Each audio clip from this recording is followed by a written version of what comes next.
Injured in an accident? You may be entitled to a bigger settlement, up to 3.5 times bigger. Your initial consultation is 100% free, and we don't get paid unless we win your case. No matter the accident, we are here to help. The advocates will fight for you because you deserve clarity, you deserve justice, you deserve guidance, you deserve an advocate. Contact us today. This is The Monty Show, the truth in sports talk streaming. When you want unbiased opinions about your favorite team without the spin, all you have to do is find The Monty Show, streaming live and available 24 hours a day, 7 days a week on YouTube. And now, here's Monty. Hey, The Monty Show live. Back and better than ever on Monday, August 11th. A pleasure to be with you. A lot to get to today. On The Monty Show, as always, we are presented by The Advocates at theadvocates.com, the best injury attorneys in the business. You guys, we saw it all weekend long. A lot of accidents on the roadways in and around where you, me, we all live. Hey, listen, you didn't deserve to get into an accident, but you do deserve an advocate. How many motorcycle accidents are we going to see? I mean, just crazy. Here in Salt Lake City, I can tell you there were 3 horrific motorcycle accidents this weekend. Listen, if you're on 2 wheels and you get hit, you get hurt, please make sure that you ride safely. Make sure you use safety equipment. But when the worst happens, get to theadvocates.com, where you never pay a penny out of pocket to get the best legal advice. And what you get when you go to theadvocates.com is you get clear, risk-free advice. They know what you're going through. They know the fight that you're in because they fought that fight. They've won that fight. That's why I don't ask you for money up front. Like all these attorneys are like, oh yeah, pay us a big retainer. Forget that. You need clear, risk-free advice that doesn't cost you anything out of pocket. That's what you get at theadvocates.com. 24/7, 365. If you are watching on X, thank you very much. Please give us a retweet and a like. If you were on YouTube, please give us a thumbs up. Let's take care of some YouTube business before the show starts. The real Pete Forte. He's been a member of the show for 21 months. Thank you, Pete. Always good to see you. Yeah, JD Wicker. Thankfully, it appears that John David has stopped talking. JD, of course, the athletic director of San Diego State, who every time he talks, people die. So, that's probably extreme. It's only a matter of time. You know. Only a matter of time. And speaking of death, there's Roche, a member for 26 months. Roche, can we have a talk about Utah football? I was out in public this weekend exploring the vast reaches, like within 5 miles of my house. No, I was up in the mountains this weekend, driving the beam and playing some golf. And I was sitting in my car. My wife had run into a store. And a guy walked up to my car and he was like, hey, you're Monty. And we were talking and he's like, he literally noticed me because of the car, which I'm finding more and more. But it was very interesting. The first thing he said to me is, I'm so tired of hearing about Utah dominating the Big 12. He's a BYU fan. I get it. It's not us perpetuating that Utah is going to dominate the Big 12. I hope people understand that. I think they're gonna. But I'm not the one. Oh, well, that means I am perpetuating. You get my point. I mean, they're going to be good. I think BYU fan just doesn't want to own up to it. I mean, they're going to be just as good as you are. I am fairly certain that Utah football will be better than BYU this year, because I still maintain the people I talk to at BYU have no idea how they're going to be able to move the football because they just don't have experience at quarterback. So Roche, good to see the logos right here. I don't know what UW is doing there. That's disgusting, and frankly, it makes me want to vomit. So if you could go ahead and change that. Yeah, quick edit. Do what you can do for your boy. Mr. Preston, never trust your insurance company. Go Advocates, bro. I am telling you, and speaking of the Beamer, you guys know this if you follow me on socials. I just got a brand new BMW X4M competition. And I really like, you guys, I really like my insurance agent. I am with American Family. I really like the gal's name is Sarah, who I've had for a decade. I trade the car in.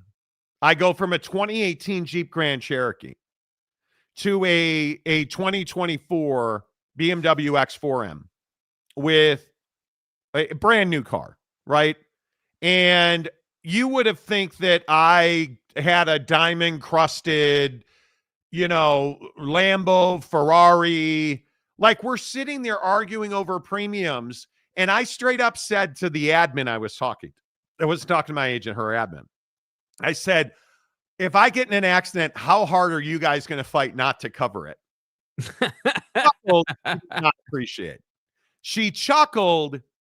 She, however, did not appreciate. But it's true. I mean, it is. I agree with you 100%, Mr. Preston. Like, it's so frustrating. They don't, and we saw it with the wildfires. Really, I think the hurricanes for all of our Floridians were like, oh, hurricane.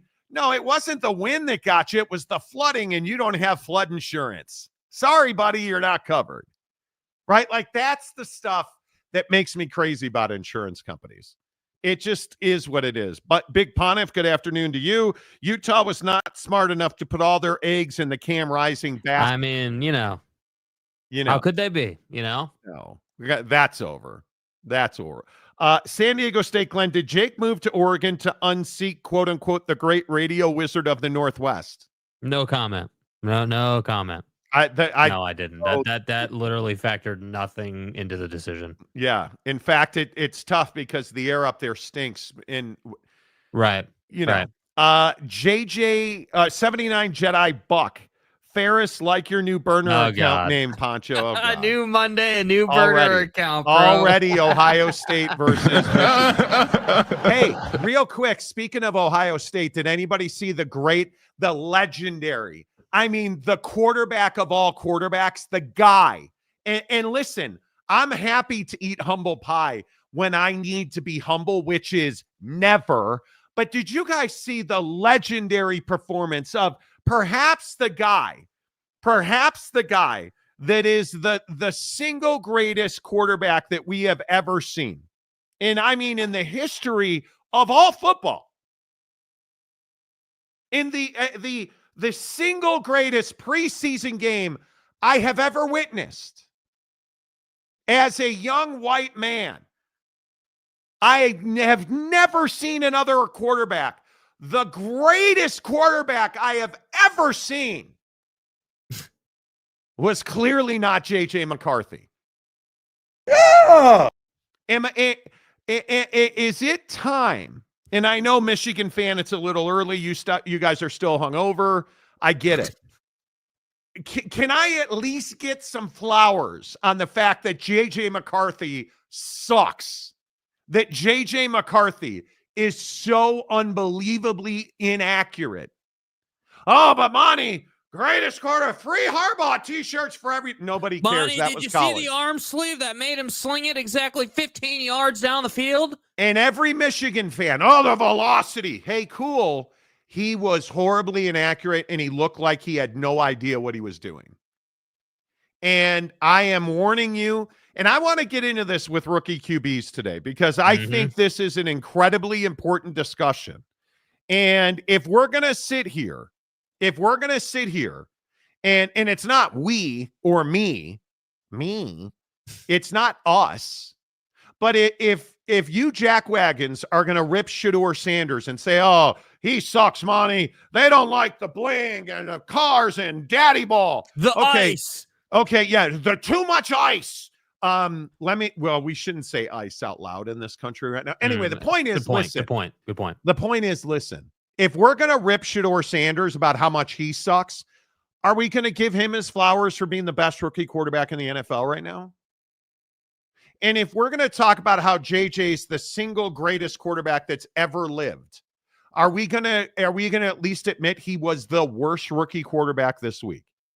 Because he was. Yeah, I mean, he looked a little outclassed. No question about it. I mean, a couple of decent throws here and there, but nothing that was like, oh man, this guy.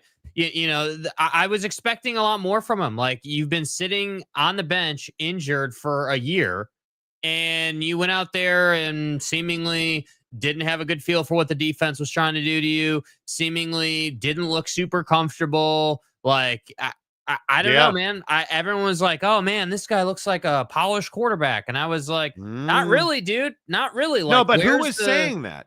Who were the people saying JJ McCarthy looks really good? Well, the Vikings broadcasters. That's their job. What did every other analyst say? Oh, it's not that, because the number one thing that apologists of JJ McCarthy, I'm talking to you, Ann Arbor scumbags. The number one thing that the scumbags in Ann Arbor were saying were, oh, well, Monty, he's playing with fifth stringers, seventh stringers, fourth stringers. Hey, is that why he couldn't hit the broadside of a barn? So let me get this right, because JJ was without the other JJ, Justin Jefferson, wasn't on the field. He doesn't need to be accurate. The ball that floated over the middle that quite literally hit the defender in the chest. Sorry you didn't catch that. That's on the fact that he's playing with third string wide receivers, because Shedeur Sanders wasn't playing with number ones and he dominated. And you look at Tyler Shook, even the touchdown he had, that wasn't with team number one. You look at Cam Ward. Was Cam Ward playing with first stringers? Okay, well, he was, but they're in Tennessee, they're all like fourth stringers. Right. But my point is, you can't have it both ways.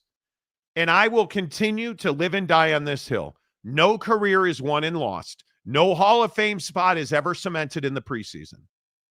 But you know it when you see it. Mm-hmm. Yeah, and you know it when you don't see it, right? That's exactly right. You can look at these guys and you can say, okay, well, hey, this guy like Shedeur, in my opinion, my genuine opinion, Shedeur is head and shoulders clearly the best rookie quarterback. Looked prepared, looked ready to go. I think command of the playbook. Yeah, full command. Like, you could, like, I was just so, it wasn't even, everyone's all focused on the throws, and those were great. And the rollout and the slide for the touchdown throw, tight window throw, the one in the corner, like, all that's great. But the thing that really stood out to me, and this is my point about JJ specifically, is that Shedeur rolls up to the line. He's under center. You can clearly see him looking at the defense and saying, "Hey, we're gonna go this way because all the pressure's over here." Like, you can see him doing that, and JJ was not doing that. The blitz that he had picked up, that play where the linebacker is coming hot, because again, this is a problem. Anthony Richardson. You guys saw the play. Another great example.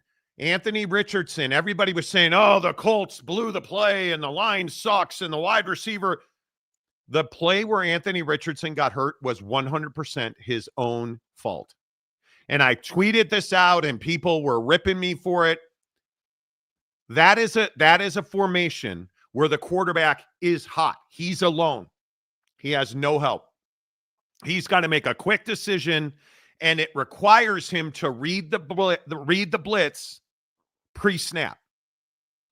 Not only did Anthony Richardson miss that he was hot, not only did he not look where the linebacker is moves to the middle, so they bring a guy up to the edge who's clearly going to blitz. I know he's going to blitz. You know he's going to blitz. He's just camping there. Anthony Richardson has no idea. And he knows the protection, or you think he would know, is going to let that guy run free because everybody was shifting left. And so what did Richardson do? Instead of hitting the back, which was what his assignment was, if there's a blitz there, you're hot, you got to dump it down to the back. No, he stood there, and not only did he not look off his offensive line's right, he looked left and got blown up. He had no idea the guy was coming. And then the exact same situation, Shedeur Sanders changed the motion of his back, sent him left because he diagnosed the blitz coming pre-snap. The back picks up the blitzer. Does Shedeur run out of the pocket? And no, he stands in there and delivers a picture-perfect pass because he has command of the playbook. Feet set, Great mechanics, stepped into the throw, like everything that you would want, man. This to me, you look across the NFL, and Indianapolis is a really good example of this. I think you look across the NFL, your team either handles quarterbacks well or they don't. The Colts do not. I look at the Chicago Bears. Everybody is ripping Ben Johnson today. I'm listening to the Score in Chicago. I'm listening to Sports 1000 in Chicago today.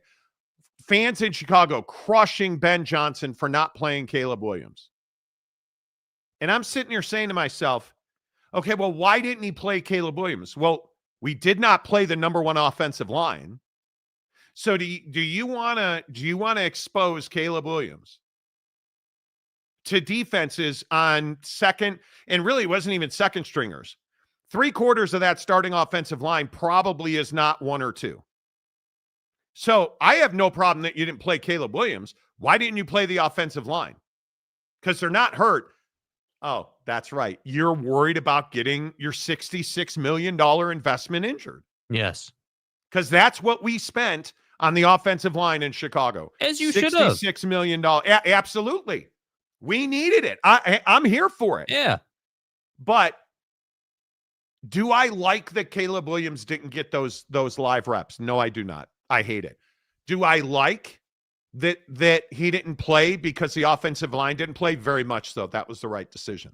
I mean, I think that there's still time, though. I mean, I think that the take that, hey, well, he didn't play, and so people are pissed that he's not getting the reps, and, you know, what are we doing? Like, because I saw that too, and my thought just was, listen, man, would you feel better if they played him for one series in the first week of the preseason? Would that make you feel better? Would that make fans and radio hosts and the people like us who talk about the league, would that make you guys all feel better if he played one or two series? Because I'm just telling you, one or two series is not going to define the guy's season. And if we learned anything from last season, he's clearly proven that he can play in the NFL. Yes. The only question is going to be, how long is it going to take him to get used to the verbiage so he can walk up to the line, diagnose the defense, change the play, do all those things that quarterbacks do pre-snap. That's what defines great quarterback play. I would agree. And terrible quarterback play. So I personally am not that concerned. I would fully expect him. Obviously, he's going to play this coming week. Like, you're going to get a lot of reps. Like, he'll be fine. But I just think people panic, right? It's like people just freak out the moment they don't do exactly what you think that they should do. And this was my point about everyone hating on Shedeur, right? I mean, look what had to happen for Shedeur to get that start. Yeah. Right? Obviously, Deshaun had to be hurt. Joe Flacco's 40+ years old. Kenny Tiny Hands Pickett is hurt. Dylan Gabriel is hurt. So, like, there was like 18 things that had to happen for this dude to get a start. He goes out and he balls his ass off. Preseason game, albeit. 2s and 3s, albeit. Totally get it. But he still took advantage of the opportunity. So I don't know, man. I just feel like people don't want to give Shedeur credit. They want to knee pad JJ McCarthy, and then they want to rip a guy in Ben Johnson who's probably going to have one of the best offenses in the league once they figure it out. Well, and I think what we saw in practice last week with the Bears specifically, and this is the other thing on JJ McCarthy that worries you so much, is he's not looked good in their inner squads, and he's looked worse in live reps in practice against other teams. Mm-hmm. The interceptions, the pick sixes, and he just has not been accurate. And you look at this from The Athletic right here, and I'm sure you guys saw this. The Athletic tweeted this. It's all everybody's talking about today. 50 executives and NFL personalities, experts, if you will. I think they called it industry experts, put quarterbacks into tiers. And at the top of this thing doesn't even matter. Look at 18 through 34 and look at where JJ McCarthy is.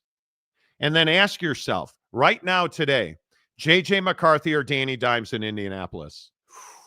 I don't think that's as easy as it seems. Gosh, I almost want to say I would only take JJ because he's younger. I think that's right. Like, that's literally the only reason, dude. Look at who's behind JJ McCarthy. Danny Dimes, Joe Flacco, who's 79 years old, Anthony Richardson, who's not a real quarterback, Spencer Rattler, and Kenny Pickett. And then you go, okay, well, who's ahead of him? Michael Penix Jr., clearly a superior quarterback, Justin Fields, Mm-hmm. who actually looked, and let's get really crazy now. I'm going to say something. Let me get this graphic off the screen. Listen. I'm going to say something. Please don't drive off the road. Okay, put your hands at 10-2. The New York Jets. The New York Jets built an offense around their starting quarterback, Justin Fields. Holy shit. I know. How good did he look this weekend? And how happy are you for Justin Fields? And if you're not, your soul is dead, which means you're a Michigan fan. Anyway, the point is, then you look at Russ, Kirk Cousins. Now you're starting to get up the list, and all of these quarterbacks are much better. Caleb's much better. Drake May, I think I would expect Drake May to take a huge step forward this season in that system. Darnold's clearly better. Nix is clearly better. Geno, Trevor, Tua, A-Raj, everybody above JJ for the most part. Justin Fields, JJ McCarthy is going to be very interesting. I would take Justin Fields personally. Mm-hmm. I don't think there's a question that everybody who is above JJ McCarthy in this ranking is better than he is. Nobody's taking JJ over Michael Penix. You know, the crazy thing is, not with this graphic, not to get way off, but if you look at where Dak is, it's incredible that they've got, and really not even Dak, Jalen Hurts. You've got CJ Stroud and Jalen Hurts tied. And I'm not, and this might be, maybe this is another conversation. Why am I not sold on CJ Stroud? I mean, because they went to the playoffs 1 year and he played in a game, and they just haven't. And also, it's the Texans, so Are you in the comment section? Are you guys sold on CJ Stroud? I mean, let me explain that real quick. As you look at these rankings from The Athletic, this is 50 NFL experts putting quarterbacks into tiers. CJ Stroud is somebody to me who is a good NFL quarterback. He is not a franchise guy. You're not going to put the team on his back. Not at this point. And what is this? Like his third week in the NFL? Mm-hmm. Like the guy is this is his third year, like being in all seriousness. He's so young. So young. But if you look at Patrick Mahomes right out of the gate, superstar. Right. Joe Burrow, who I think is the best quarterback in the NFL. Again, Josh Allen. You guys know I'm not a big Lamar fan. Matt Stafford, I have no idea how he's top 5. But you look at like a Jaden Daniels. Jaden Daniels last year was really good right out of the gate. Strikes me as a franchise guy. I am not sold on CJ Stroud. And the fact that you have Brocktober, Jordan Love, Dak Prescott, and shake and bake behind him, I think is disgusting. Mm-hmm. Couldn't agree more. Because I think all of them are better. And my question is, look at number 15. Verticality or CJ Stroud? CJ Stroud. No, I think that's really close. Well, here's why, though. Really close. Hear me out, though. CJ Stroud versus verticality. I don't think, numbers-wise, I'd have to look and see how close it is. Obviously, Kyle is going to have more numbers, yes. Just because he's been in the league longer. But if you look at it just face value, I think CJ, he's going into his third year, hasn't really had injury issues, is a phenomenal leader, is a great teammate, great for your organization guy. Is he a great leader? Have we? I seen feel like that? He's been. But have we seen in a year of adversity last year, because they clearly were not as good? Yeah. As they were. His numbers are much better than his numbers. And before I give his numbers, I think a quarterback numbers are incredibly indicative of their quality of play. I think that's the one position. Sacks, interceptions. They don't tell you anything about a DB or a defensive end, right? Oh, he only had 5 sacks. Well, there could be a myriad of reasons for that. He didn't have any interceptions. Well, there could be a myriad of reasons for that. You look at a quarterback, almost exclusively, touchdowns to interceptions tells a story. Completion percentage, yards. Do you guys understand that this cat in 2 years has thrown for 7,800 yards, 43 touchdowns and 17 interceptions. Those are really good numbers. Yeah. But he just doesn't strike me as a guy that's like, there he is. Like, he doesn't strike me as that. He does not. And I don't know how else to describe it other than the guy has put up fantastic numbers and he does not strike me as a superstar. Yeah. I feel bad saying it, but I don't think he will ever be a superstar the way those top 5 guys are, and really the top 4 guys, because I agree Stafford's got no business being top 5. I don't know how he got in there. No matter what you think of Lamar, he's definitely a star in the league. Everyone knows who he is. So, I look at this list and I say CJ is one of the first guys on the list who beats most defenses with his mind. He's got a great arm. Obviously he can run a little bit, but he's someone who prides himself on the pre-snap read and knowing what the defense is doing and having a grip on his offense. So to me, I look at this list and I say, hey, like, Jaden Daniels, we're going to figure it out this year, right? This is going to be your make or break year. You're going to have another great year, and you're just going to launch yourself into that top. Got to be a 4,000-yard passer, in my opinion. 4,000-yard passer, probably. I don't know what the deal is with Terry McLaurin and what they're, how that's going to shake out if they wind up retaining him or moving him. But let's say you retain him. Yeah, I would say 4,000 yards, bunch of touchdowns, and lower the interceptions as much as you can. But absolutely right. I just think that CJ Stroud is a guy that again, I think he plays for the Texans. The Texans are a cute little team. They're always a Cinderella story team who are right on the bubble and they need something crazy to happen. And, if they make the playoffs again, people will talk about him more. If they can have a better year, great. But, they're much like, who's another quarterback that hasn't made the postseason enough, but is Kyler really Murray. Good. Yeah, Kyler Murray. And I think there's this stigma around the little guy that you see that. Yeah, little guy. The little guy. He's short. Right. The little guy. I think there's a stigma around Kyler Murray. What would you guess his career high in yards per season? He's played. Can you believe? This is hard to say out loud because Jake and I were there when he was drafted. Yeah. He's played 7 seasons in the NFL. Yeah, bro. His best season was year 2, 16 games, 3,900 yards, 26 touchdowns, 12 interceptions, 800 yards rushing, and 11 touchdowns rushing. Okay. And he's fluctuated injuries. Last year, he played 17 games, 3,851 yards, 21 touchdowns, 11 picks, 572 yards, 5 touchdowns. Like, he's a dominant offensive force. He is a better passer than Lamar, in my opinion, and not quite the runner. Great runner, just not quite the runner. Okay, so again, little guy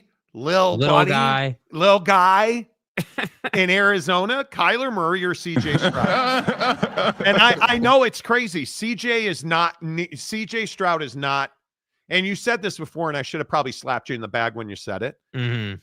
CJ Stroud is not a mobile quarterback.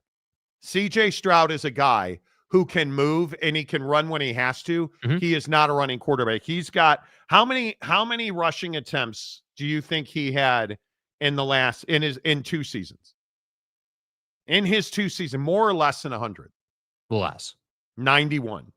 Mm. He averages 4.4 yards a carry, and he has exactly 400 yards and 3 touchdowns rushing in the NFL. Yeah, I mean, he's not a running quarterback runner, but again, he's more of a runner than Joe Burrow is, right? Your mom's more of a runner than Joe Burrow is. He's more of a runner than Jaden Daniels is. Justin Herbert, he's more of a runner than Justin Herbert, right? Amongst the stable of young guys. He's mobile. He is a mobile quarterback. He's not anchored in the pocket. I would liken him very much to Dak Prescott. Yeah. Right. They're mobile quarterbacks, but they certainly don't want to run. They want to throw. So I think that question about Kyler Murray versus CJ Stroud, I think that is really close. I'm leaning verticality. I think verticality will have a better year this year than CJ will. if we're, and maybe this is too early and I'm being just absolutely delusional, I think Kyler Murray has a chance to be an MVP candidate this year. I think they've got the weapons around him. You start looking at what the Cardinals have to offer this year. Yeah, Marvin Harrison Jr. got his ass in the weight room this year, no doubt. And looks like it. And the thing I really like is that you start looking at their offense. James Conner, now he's got Trey Benson. Marvin Harrison, Michael Williams, Zay Jones, Trey McBride, the highest paid tight end in the NFL. Say it again. Yeah. Trey McBride. And they finally have some stability across the offensive line. And that defense is legit. You look at what Josh Sweat can potentially be on that defense. And I think if he's not half, because he's not young. But if he's, what is Josh Sweat? Probably 27, 28. If he's half the player he was in Philadelphia and Arizona, verticality is going to have a chance to be an MVP. As crazy as that is, I think year 2, because it'll be year 2 for Marvin Harrison. He's actually selling jerseys now. Josh Sweat's 28 years old, by the way. 28, excuse me. Yep. I think if Marvin Harrison takes the jump, and I feel like he's going to take a jump. If Marvin Harrison takes a jump and James Conner can stay 14, 15, 13, 14 games, I'm telling you, Kyler Murray has a chance to be an MVP. Yeah. And it's because he's just ready, right? But the division's more open than it's been, for sure. Because the 49ers aren't going to be dominant. Yeah. The Rams, I think Matthew Stafford, for those of you who missed it, Matt was not back at practice today. And remember what McVay had been running out, that Matt Stafford was going to be back at practice and everything was going to be fine. And no, turns out he's not. And he's dealing with a lower back injury. That's a problem. And so I look at Matt Stafford. So I think the Rams are in trouble. What is Darnold in Seattle? I have no idea, because and you've talked about this. I know. Yeah. I mean, I just don't know what to make of him in that particular offense with that particular group of guys. But Arizona has every reason to believe they can win the division. Yeah, I mean, I just think that the Sam Darnold thing with Kevin O'Connell was a special combination. Kevin O'Connell is very good at what he does, and that offensive scheme is really good, which is why I'm a little surprised, about JJ McCarthy not having a little more success than whatever the hell he had 4 of 7 the other night. But I don't know, man. I think that Sam Darnold, we know who this guy is, and he had a great year last year, flamed out in the playoffs. So I don't know what that means. Does that mean that it was just you had a nice run and you were playing, your team was hot for 16 games? He is the USC quarterback. Yeah, what are the odds? USC quarterbacks and Ohio State quarterbacks aren't exactly lighting the world on fire, right? Those are two universities that for a long time now, and maybe this is my Justin Fields, CJ Stroud discussion, like Ohio, it's not like Ohio State puts quarterbacks in Canton, right? So let's not get, but who's the last great USC quarterback? Because it ain't Matt Leinart. It ain't Jackson Dart. It ain't Butt Fumble. Yep. Well, how much better was Jackson Dart post Los Angeles when he went to the way SIP? Better. When he went to the SIP and my guy Lane Train, come on now, right? Like, stay hard. That's my guy. Bro. And how unless good we're talking Brian Kelly, then he's not your guy. Then we're having a different conversation. There's levels of this game. I had a good weekend. And you got to bring up Captain Southern Belle and start talking about, oh man, wow, shut up. Oh, we'll get to Notre Dame in a moment. No, we won't. Jerky. But my point is, when I look at these quarterbacks, I don't see, especially in this rookie class right now, I think Shedeur's head and shoulders the best. I truly do. Big Panev. Carson Palmer was the last good, not great. And we have, and Brandon, you probably remember this because you've been here forever. I think you started listening to this show when you were in your dad's bag. I could be wrong. Too much? Your dad's bag. Bro. have a lot of energy today. Carson Palmer was good, not great. And obviously the injuries caught up to him. The Cincinnati situation caught up to him. Mm-hmm. He never was that guy in Arizona. He just wasn't that guy. And I think Carson Palmer was probably the best recent USC quarterback. Mark Sanchez just never was, right? If Darnold puts up another year and let's say Seattle makes a playoff run, okay, maybe. But he was so bad in the playoffs last year for Minnesota. I don't know. I just don't think USC has put guys in the NFL at that level. I don't think Ohio State quarterbacks, Craig Krenzel, doesn't roll right off the tip of your tongue. Ohio State has struggled to put quarterbacks in the NFL. Some of that is Justin Fields landed in one of the worst situations for quarterbacks in the history of the NFL. Totally. Right? So I think Justin has a chance, which with an offense that's clearly built around him now, Justin has a chance to finally grow and develop it as an NFL quarterback.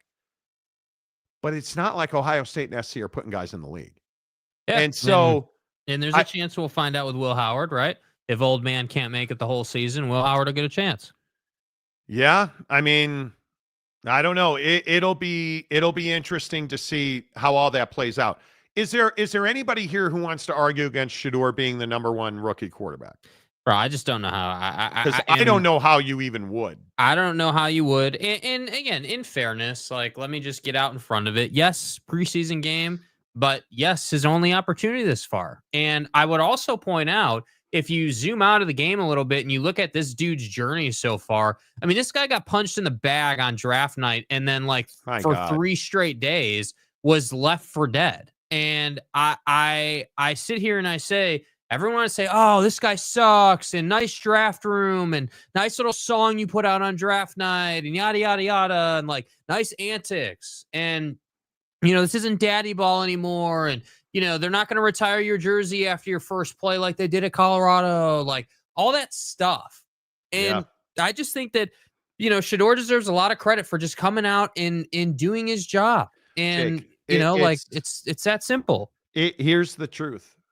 Maturity was never an issue or a question about Shedeur. He's always, right? Has he not always had the spotlight? Yeah. Always. What was so impressive, he was the exact same guy the other night that he was at Colorado last year.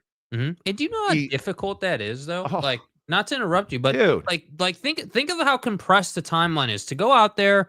And I don't remember even how many plays it was, but just to work through all of those progressions and all of those, like to have that grip on the playbook. Because again, what leading up to the game, what was the hype? Hey, well, this guy had been in the facility every day and like was working his ass off to learn the playbook and like was first guy to practice, last guy to leave type material. Like that's what we were hearing. So there was a ton of hype and a ton of pressure. He then shows up pregame, walking in the tunnel with a big-ass speaker and his whole group with him. And you're like, all right, man, I really hope you perform, because if you don't... He's going to flame. Here we go. He is going to get absolutely flamed. And what did he do? He performed. And it wasn't just like, oh, nice completion percentage. Like, no, he put points on the board and tore up your second and third defense. Now... And you can't do anything else. You might want to get rid of the football. Yes. Those 2 sacks, the one that was a 1-yard sack, he ran 68 yards, I think it was, to take a 1-yard sack. The one where he ran backwards and lost 20 yards, like, okay, you got to get rid of those. Yep. 4 of his completions were elite throws that I would say maybe 1 or 2 other quarterbacks, the elite throwers in this league. Dude, that one he floated out to the back, running to the right sideline is ridiculous. That's I think hell of a catch, by the way. Hell of a catch. Well, yeah, but who are the quarterback? The throw into the corner of the end zone through a really tiny window. Only Joe Burrow, Patrick Mahomes, Josh Allen. Certainly. Nah, Josh Allen isn't making that throw. Josh Allen's not making. That's not his game. I think when you look at the elite passers in this league, because Mahomes is probably the best off concept, off script thrower in this league. He makes that throw. Burrow makes that throw. Dak probably makes that throw. But Josh Allen, Justin Herbert doesn't make that throw because he doesn't move like that. I think you're watching a guy make elite throws. And what did we know about Shedeur? 74% completions. He is an accurate passer who's got plenty of zip. What was the knock? He doesn't have the arm strength. Dude, you look at the boundary throws he made. You look at those throws in tight windows over the middle. Shedeur Sanders, I think, had himself 14 of 23, 138 and 2 touchdowns. He easily had himself the best of the weekend. I mean, I just think that it was something remarkable. Mm-hmm. And I don't even think I'm overhyping it. I mean, just for stats, just as, to back that up, Joe Burrow, this was last season, by the way. Joe Burrow leading the league at 70%, or one of the league leaders. You have, and this is by passing yards, by the way. So Joe's at 1 with 4,900. Goff is at 2 with 4,600. Baker's at 3. Geno Smith and Sam Darnold 4 and 5. Like, you don't even see, as far as yardage, you don't even see Patrick Mahomes until 7. Josh Allen's at 14. So, like, it's, I think the hard part's going to be, the way the offense is called and just how committed to the run they're going to be. If they run the ball, he never really had that at Colorado, like a really good run game. If they could figure out the run game, I think that would really help him. And they didn't play a number 1 running back. Yeah. Which they didn't play crazy. Any of their number 1s. Yeah. Shedeur did that with 2s, 3s, and 4s. And, Kirk DeBow for $35. I'm back. Hello, Kirk. Sorry I'm late. Not a member, but I'm the guy that told you why your potatoes were purple. Can't wait to see the K-State Utah game. I love purple potatoes, you guys. I'm a huge fan. I love it. Kirk, good to see you. Appreciate it. Poncho Cornwallis. Now, here we go. If JJ stayed at Michigan and was healthy last year, Michigan definitely made, but he didn't.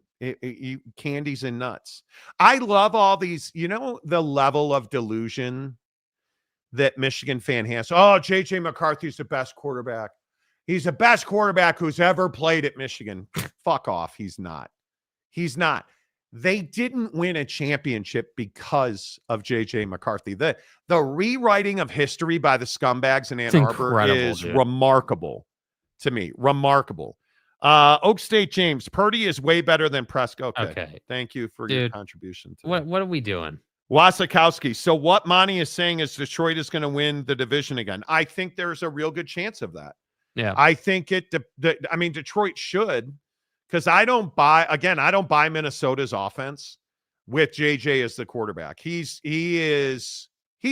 even the most, I don't know, Panchavilla or Pancharello probably would never say it, but I think if you are a realistic Viking fan or understand JJ McCarthy, he has not had a good start in camp. Like the first 2.5 weeks here have been really bad. And what's really scary is he does not seem to have a handle on the playbook. Because if you watch him, go back and watch. And Dan Orlovsky did a really good breakdown of JJ's reps. Few as they were. Look how much his head's moving. What does that tell you? He's nervous. He's scared. Game's moving fast. The elite quarterbacks don't move their head. They move their eyes. Because when you turn your head to look, you're tipping your pitches. And the linebackers and the safeties all know. So you look at the best passers in this league, they don't move their head. They move their eyes, right? His head's is all over the place. And he was inaccurate. It's not been a good start. Stroud is appropriately rated. Okay. All right, Jimmy, good to see you. Nope, not sold on anyone until they have 3-4 years of consistent play. Excellence is consistency across broad competition, not 1 year against a weak schedule. Well, we'll see. I think Jaden's an interesting example of that. CJ's an interesting example of that. Caleb Williams, and this is why I'm so hyped on Caleb Williams right now. The week-to-week in training camp this year has been, by all accounts, unbelievable. But you look at the beating he took last year and you hear the stories that like DJ's telling about how physically beaten up Caleb Williams was essentially from week 6 forward. And you start to understand this guy put up identical numbers to Jaden Daniels and was on one hip, had just terrible sciatic issues after week 6, apparently. Like this cat was, because he got sacked 157,000 times last year. Yep. And you understand that the NFL hurts, right? So that's why I have hope, right? And I think it'll be interesting to see. Caleb's got to take a huge jump this year, right? There's no question. Jaden, Caleb, these CJ Stroud's got to get back to being a 4,000-yard passer. You forget about the rookies. Forget about Dart, Shedeur.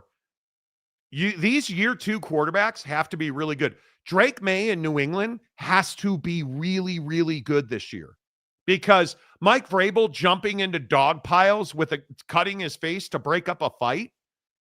Okay, first of all, act like you've been here before. Second of all, you love that dogged tenacity. And that's what this team lacked last year. So I think guys have to take a huge step forward. I really do. Doubt. San Diego State Glenn, CJ Stroud had more pieces around him than his counterparts. Superstars aside, and he's got a really good defense. True. Jedi Buck, where has Calford been? He's always in and out. But he'll be here. He'll absolutely be here. He always shows up. We love our guy. Let's see. Jimmy Otson, number 15, would move up the rankings if he worked out a little more. Is Luka Did you Doncic just on call this him? list? Is Luka Doncic on this list? Let's see. Let's see. I said Luka. Kyler Murray. Oh yeah, I see him slotted there somewhere at the top of the list. I'm not going to play Mahomes. I'm not going to play your stupid little game. He wants the video, and I'm not willing to play it. Pick it up. Walk back. There. Walk. One more. Right there. Go. Up. Look at the face. That's all I got to do. Stare at his face. Up. Get it, Kyler. Two. Get it. Come on, boy. Up. Get it, Kyler. Let's go. Is he squatting or taking a dump? Forward. Get it. I mean, is that not enough workout for you? Are you kidding me? Ass to grass. That looks like a guy that's working out. Looks like that knee is doing just fine. Mm-hmm. I'm just going to leave this here. There's no cue. No. That is very true. That is very, very true. Glazing JJ is even more hilarious, Ferris. Yeah. You mean knee padding? Ferris is one of the absolute worst football guys that come on this show, with all due respect. And honestly, that's the respect you are due. You're terrible at talking football. You're absolutely horrendous. You've been wrong on everything. Absolutely everything. It's embarrassing. I mean, you look at all the scumbags in Ann Arbor, and it is remarkable. Bro, the Again, commitment to sign stealer guy was incredible. Ferris. What you scumbags have done to try and rewrite history about how, I mean, come on. What are we even doing? Big Blue Horses. We aren't going to really know anything until week 4 as Washington fan. I am expecting them to have a sophomore slump. Well, okay, now walk me through sophomore slump in Washington. Because I think when you look at the still called Commanders, even though Jack Wagon wants them not to be, Giants at Packers, Raiders at Falcons at Chargers. Those are 5 very winnable games. The Bears at Cowboys at Chiefs. Cowboys would be your first measuring stick. Honestly. At the Cowboys. Well, the Falcons, the Chargers with that defense, the Packers, I think. Packers should be good. Yeah, Packers. You have some road games, right? But who doesn't? You're the greatest team that anybody's ever seen. You should beat the Bears because you have a superior quarterback, Jaden to Caleb. Caleb sucks. He's a bust. Garbo. even though you guys have the exact same numbers from last year. Oh, no, he was sacked three times more than you were. Like, come on. At the Chiefs, I mean, you look at that, that's probably 6 wins out of the gate. I would expect them to win the Giants game. I would expect Washington to – the Packer game's a toss-up. They're going to beat the Raiders. They should win in Atlanta. They'll lose to the Chargers. They'll win against the Bears. They'll win against the Cowboys. They'll lose against the Chiefs, and then they'll get their 6th win against the Seahawks. And then it's Lions, Dolphins, Broncos. You should win 2 of those 3. At the Vikings, win. At the Giants, win. Eagles, loss. Cowboys, win. At the Eagles, loss. You're a 9-win football team, minimum. I wouldn't call that a sophomore slump. I wouldn't, but that's just me. Last great QB from USC, Carson Palmer. Wow. I mean, Man. just, really just an original take there, James. I really appreciate that contribution, dude. Yeah. Thank you. Toot Pants. Monty is happy like he got 8 out of 21 during this 4-day weekend. Is that all? You should probably redo your math. Dude, I'm hitting that 21 every month. Every month. King of Thailand, Bears have a USC quarterback. We do. Absolutely we do. Dart looked good also. Looked excellent. Yeah. Wasikowski, when Sanders has to play against Hutch, let me know. Here we go. Like a furniture Hutch? I don't know. Starsky and Hutch? Oh, you mean that one-legged little... Anyway. Thailand, it would be great story if he winds up being great. I think he's already very good. He is arguably the best second-year quarterback in the NFL. By numbers, who's a better second-year quarterback by the numbers? Oh, Jaden Daniels, and he should have been MVP and Rookie of the Year, and he was amazing. Caleb Suckton is a bust. Same numbers. Jaden is amazing and he should be anointed as the best quarterback in the NFL. Understood. David Persons. Hello, David. Shedeur showed a lot of class last night and showed what some people were seeing. He will be another Dan Marino or Warren Moon. See, like they don't win Super Bowls. Oh, man. Shedeur should be in Dallas. The Cowboys won't win until Jerry Jones is gone. Why should he be in Dallas? You already have. Why do we have to make it about his dad, dude? What? Why is it about his dad? I'll never like this. Explain to me what you need from Dak Prescott that you would get from Shedeur Sanders. Help me understand. Outside of the obvious pay cut. And that's not on him. That's on the GM and the owner. Bag of bones. But help me understand, because if we're going to talk about if we're going to be honest about Dak, is Dak Prescott an elite passer? Yes. Has he won enough? No, he has not. I totally agree with that. Are you putting you're putting their plight in Dallas on Dak Prescott not being good enough? And you're saying that if Shedeur Sanders was the starting quarterback of the Dallas Cowboys, they'd be in a better spot than they would with Dak. Which is one of the stupidest things I've ever heard. Dak Prescott, if you look at his numbers, has thrown for 31,000 yards. 213 touchdowns against 82 interceptions. And the one year he had the 15 interceptions, as we've fought on this show. I think it was 12 of the 15. Yeah, it was on, what do they call it, on frame or on target. Hit the wide receiver in the hands or the chest. Yeah. One of them hit the tight end in the face. 12 of the 15. But you want to replace that with a quarterback with zero experience who has one good preseason game under his belt, and you're saying he's better than Dak Prescott. I can't help you with that. Yeah.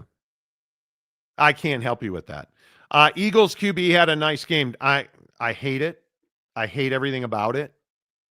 The Eagles are going to be good again. They're going to be good again. And I don't know how you explain that the Eagles just run that division. And you look at the way that the Eagles built this team. And I just will never understand how New York, Washington, and Dallas let this happen. Because the Eagles did nothing related to witchcraft or sorcery. They drafted well and they spent money well. I know. Dude. I know. Craziness in that division. Just one quick note out of that game. I have to say, I was so impressed with just how genuinely garbage the Bengals defense was against Tanner McKee, dude. He was playing your number ones at one point, and you still gave it up. Like, dude, you made Tanner McKee look like a good quarterback, dude. Oh, wasn't he? My God. Like 20 at 25 or something. 20 at 25, like which is 80% completion, 252, 10-yard average, 2 TDs, 28 for a long. You figure it out. How? I have no idea. Like, I honestly, I do not know. And listen, Smoking Joe and Jamar look amazing. You know, Jamar Chase out here making linebackers look like idiots. Like, I'm good, dude. I'm good. Like, I love it. But, man, that defense is going to kill them this year, as it has the last 2 years. I don't know. I have no idea how on earth you 80%. I don't even know what you say about it. I don't know how you describe it. It is so bad to me. Like, just looking at some of the highlights and looking at the way that they were good throws, but it's not like they had tight coverage. It's not like the one throw, the guy is open by 5 yards. So you're going to complete that pass. But I'm just amazed that we're in a position where this bro just balled out. And there is nothing you could have done to save that. And I 80%. That's rough, dude. Philadelphia. I'm just going to say it again. Philadelphia is going to be very good. Yeah. They're going to be very, very good. And I wish the rest of the NFC East luck. I do, because I don't know. Wasikowski, Monty really took some smelling salts himself today. They're not illegal in the NFL. They're not illegal, but just bring your own beverage, teams, bro. Yeah, teams, you got to bring your own BYOSS. Like, you got to bring your own smelling salts, because you can bring them. The team just can't do it. Steve Caskey. How can JJ have a handle on the playbook when he hasn't been given the defensive plays? That's a good point. That's a good point. See what he did there? I mean, doesn't have the full playbook. I mean, how can he be successful? It's a good he doesn't point. have all the plays. I mean, that's a very fair question. Hey, Summary, how the heck are you, dude? Good to see you. Joey B. Skinny Monty to Jake's sneaker collection. The Monty Show got you covered. The problem is now everybody has been asking me, bro, how do you let your kids spend that kind of money on sneakers? First of all, they dropped a long time ago. He's a grown-ass man. And second of all, he hasn't got anything compared to what I have. Yeah, I have an entire room of my house. I mean, it's substantial. Yeah, it's Yes, you did. Yes, you did. And really the difference is in the 90s collection, because you have several pairs of 90s that I would love. I'm wearing a pretty pimp-ass pair of 90s today, but it's fine. Yeah. It's fine. What's worth more, Skinny Monty's BMW or Jake's sneaker collection? Oh, the Beamer, by far. The sneaker, I did the math one time, and it's only like, it's not even 10 grand, I don't think. And no, I'm probably around. I'm probably less than 10 grand, but who knows? Speaking of the Beamer, shout out. I appreciate everybody who's coming up to me saying, "Hey, Monty,"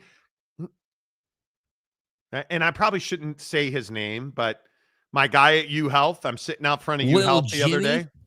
I'm sitting out front of Buddy. I'm sitting out front of U Health, and Buddy walks over and he's like, "Hey, I met you and Jake at the Jazz game 2 years ago, and I really appreciate it."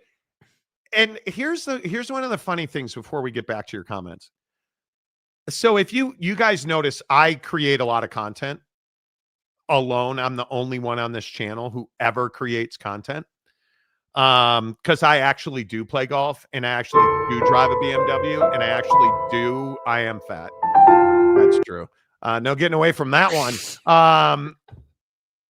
But I've had 2 people say to me, like, I didn't think you really drove this car. Like, what? And I just want to say, do you think I rent the BMW? It's in the parking lot. Like, go look at it. Like, it's not, I am amazed that do people really rent cars to make you think they own them? I mean, that's wild to me.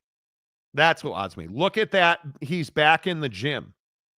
Who's back in the gym? Kyler? I think he means Kyler. Oh, Kyler. Yes. Yeah, you know. That Kyler video is undefeated. Length and girth, yes. Jedi Buck. Yeah. Length and girth is never a bad thing. Length and girth. You know. Monty renting the BMW the same way Harbaugh bought cheeseburgers for kids. The wolf. Well played, dude. Way to go, wolf. Well played. The Wolf of Wall Street. I love it. The wolf. And donuts, I had a 15 M3, got smoked by a WRX, sold it. Yeah, I'm not getting smoked by WRXs. Although I would never drive triple digits in my BMW. We all know that. What? There may have been an instance of greatness over the weekend coming down the canyon with a couple of Audis and yeah, they tried to test your boy. Yeah, you little you little A4s can't you? Come on, man. You can't do that. You know, which is fine. Let's see. Monty. When Monty hits the 199-pound mark, odds he wears a banana hammock while poolside at the Westin Ocean Resort Villas Kaanapali. Happening. I need a little Hawaii in my life. It has been, I feel like it's been forever. I'm ready. I'm ready for a little time off. Like I am. Congratulations, football season. It's essentially this. You guys realize this Friday, I'm actually going out of town this Friday. It's pretty much the last Friday off. Yeah. Yeah. Football season's here. But I got to say, I mean, I don't know what it was this year. I don't know if it just was like a longer summer or like what happened, but it felt like the dead period that we all go through as sports fans was super long this year. You really? Yeah. Yeah. I don't know that. I feel like this summer has been stupidly hot and really fast. And I am ready. I know. Again, I probably shouldn't say this stuff out loud because I think you guys will probably want to have me institutionalized. I'm ready for some rain and like some weather I know it doesn't rain. We were up in Park City at Canyons Resort playing golf yesterday, and they said that they have not had measurable rainfall since before the 4th of July. Yeah. It's August 11th. Since before the 4th of July. They have not had. Come on. The most wonderful time of the year. I'm ready, dude. I am ready. Woof. The sub 60-degree nights this past week have been lovely, haven't they? God, where the hell are you? Bro, we were up in the mountains playing golf this weekend. And actually Mrs. Monty and I went for a picnic up at Brighton. And it was like 56 degrees. Like it was chilly. It was like middle 80s for a high. Friday night, we played our regular Friday night 9. Beautiful weather. Like it was incredible. It was incredible. I'm ready. I need, somebody figure out climate change because your boy likes 70 and sunny, rain once a week, little breeze maybe, clouds come in, clouds go out. Little breeze maybe. Asking too much. I mean, does everything have to be dead in July? Like grasses are dead, trees are dead, your mom's dead. Like it's been so hot. Yeah. It's been nice here in the Salt Lake Valley. You really think? I think it's the last couple of days it's been nice. But dude, it is I think this has been an incredibly hot summer here. We should not be near 100 degrees every day for 6 weeks. That's a lot. not what it used to. Again, we used to get thunderstorms during the summer. Where's that been? Like, it's crazy how dry it's been.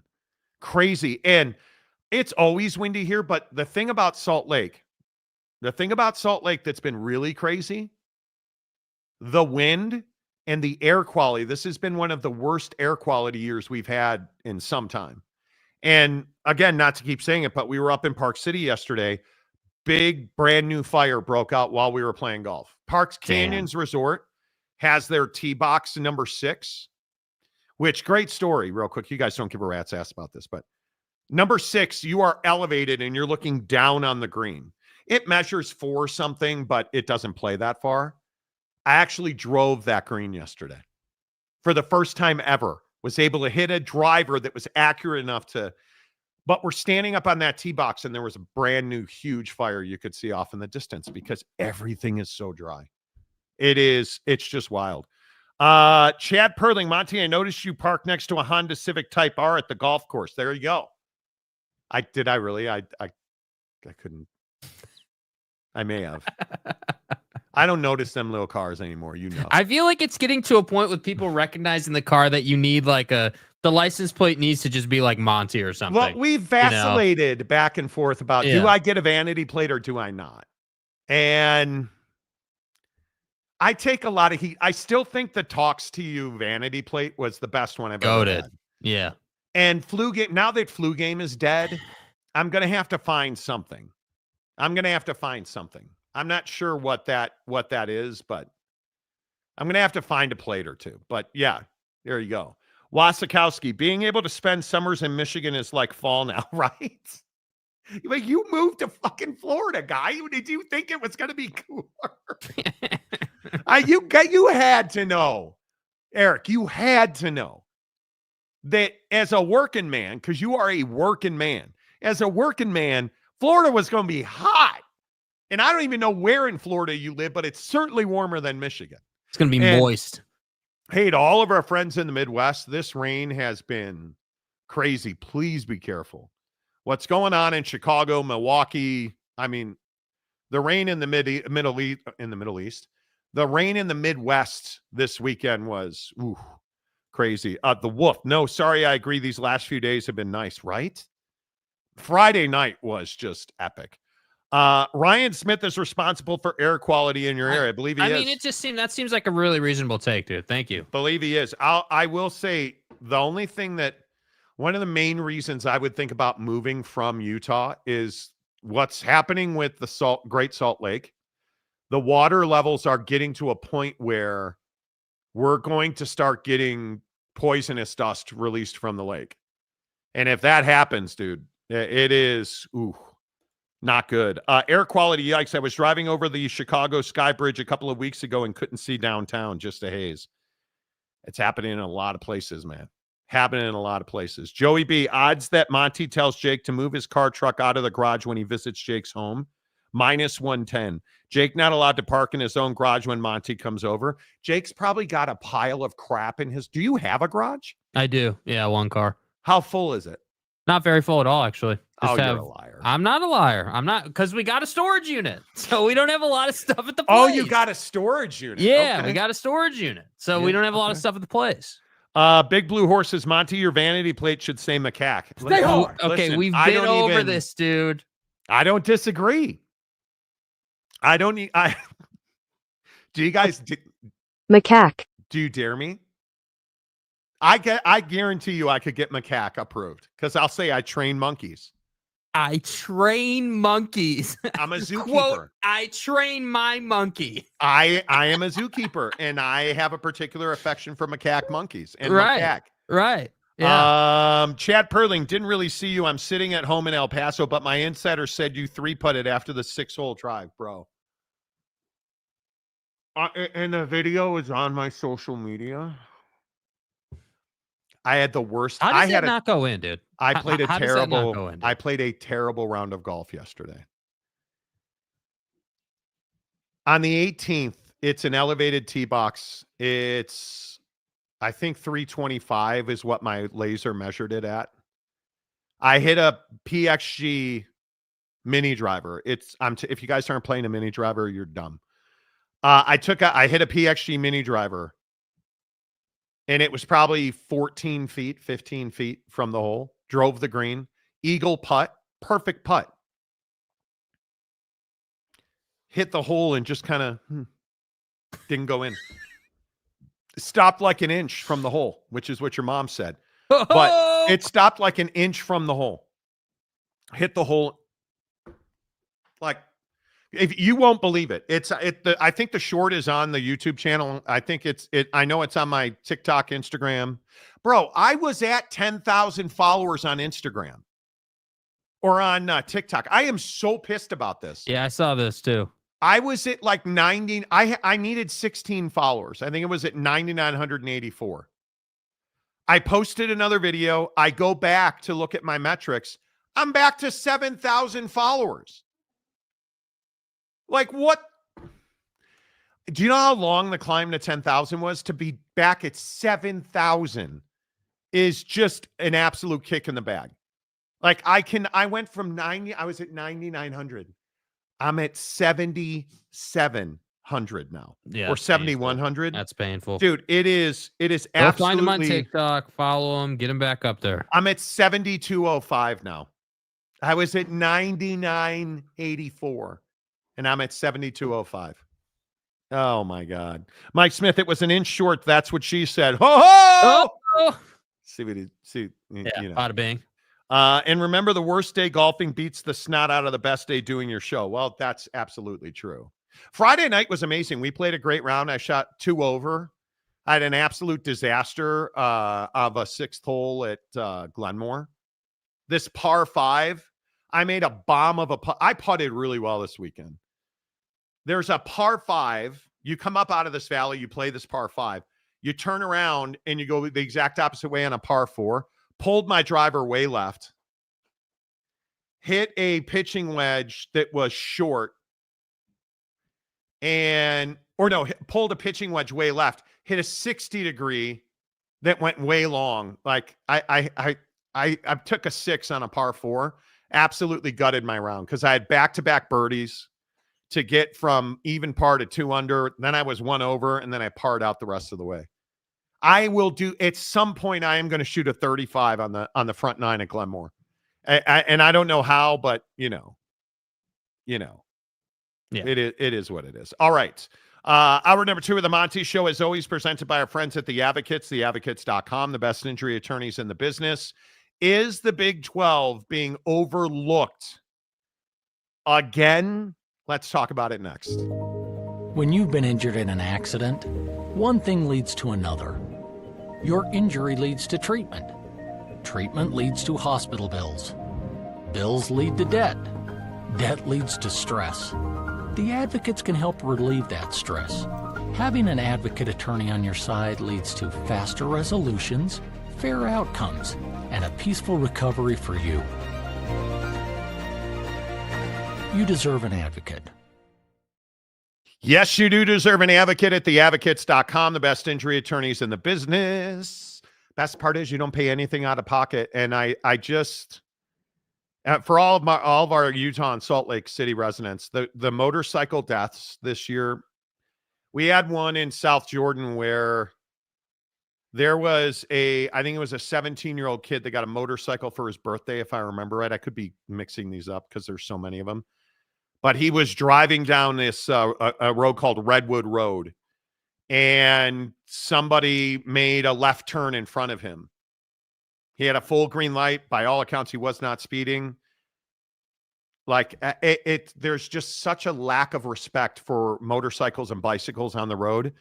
Please be careful if you're a guy on a motorcycle or a bicycle. Please be careful, and when the worst happens, you get into an accident, make sure you get to theadvocates.com. You didn't deserve to have that guy make that left-hand turn in front of you. You do deserve somebody to fight for you. You don't deserve medical bills. You don't deserve a lifetime of pain. Let the Advocates fight that fight for you at theadvocates.com. No matter where you're watching this show, advocates.com. Chat with an injury attorney 24/7, 365. All right. For everybody watching the show, All of you watching on X, make sure that you retweet. Please give us a like. It really helps the channel grow. Then click the link up in our bio here on Twitter. Come on over to YouTube, hit subscribe, give us a thumbs up. I really appreciate all of that. Is the Big 12 being overlooked in the AP Top 25? Now, again, maybe it should be the Shocking Monday showgrum, because you put up some of these graphics, and you know how I feel about the AP poll. It's a bunch of soccer writers who don't watch college football. So I put this up here, and I say to myself, do you guys watch college football? Like, to have Epstein U at number 2, when you have the Paterno pedos at number 2, it tells me that you don't watch college football.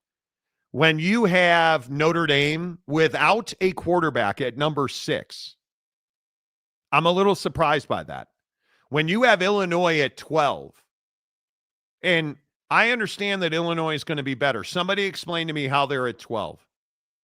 And when you do not have representation for Utah in the top 25. Now, I understand Utah had a bad year last year. But you're telling me that right out of the gate, you believe that Arizona State is only the 11th best team in the country? They went to the college football playoff last year. How do you have them outside the top 10? How do you have, in my opinion, how do you have LSU at 9 in this poll? 9. How do you rank LSU behind Bama, Oregon, Notre Dame, Georgia, or Clemson? Yeah, I mean, Clemson's the one that just smacks. Like, I don't know. I don't know how they're there. I think it's quarterback rankings. I think that's all this is. I truly think that these voters look at who the starting quarterback is and they make a decision. And then at Notre Dame, I have no idea. I think it's just because God and his son, Jesus, are Notre Dame fans. That's all. That's the only thing that can explain how Notre Dame is 6th. Yeah, I mean, I look at this and I say, okay, I don't know how Penn State's 2nd after the run they had in the CFP. I don't know how you look at them and you have them ahead of Notre Dame in any way, shape, or form. And you know, the hard part is I certainly don't know how you have them ahead of Ohio State. I don't know how in the world, like I was saying, Clemson is a top 5 team. I think they're a top 10 team, not a top 5 team. And I would agree. LSU being 9 and Clemson being 4 tells me everything I need to know about the absolute joke that this poll is. Like, I don't know how you look at this and you say, oh yeah, this is credible. This is really, these guys watch football all the time. They have any idea what's going on in the offseason. Yeah, I just don't know. I mean, obviously I think Texas is the best team in the country. I've fought that fight. But if this were me, I would have Texas number 1, Ohio State number 2, LSU number 3. I think I would probably have Georgia number 4. I think I would have Miami number 5. I think I'd have Oregon number 6, Penn State 7. I think I would have ASU 8. I think I would probably have Georgia 9 and Miami 10. I just don't know how else. I don't understand this hype around Penn State. And if you read the previews of Penn State, oh, Drew Aller's back, everybody's back. The problem is the guy that facilitates sexual assault is still the head coach. That part hasn't changed.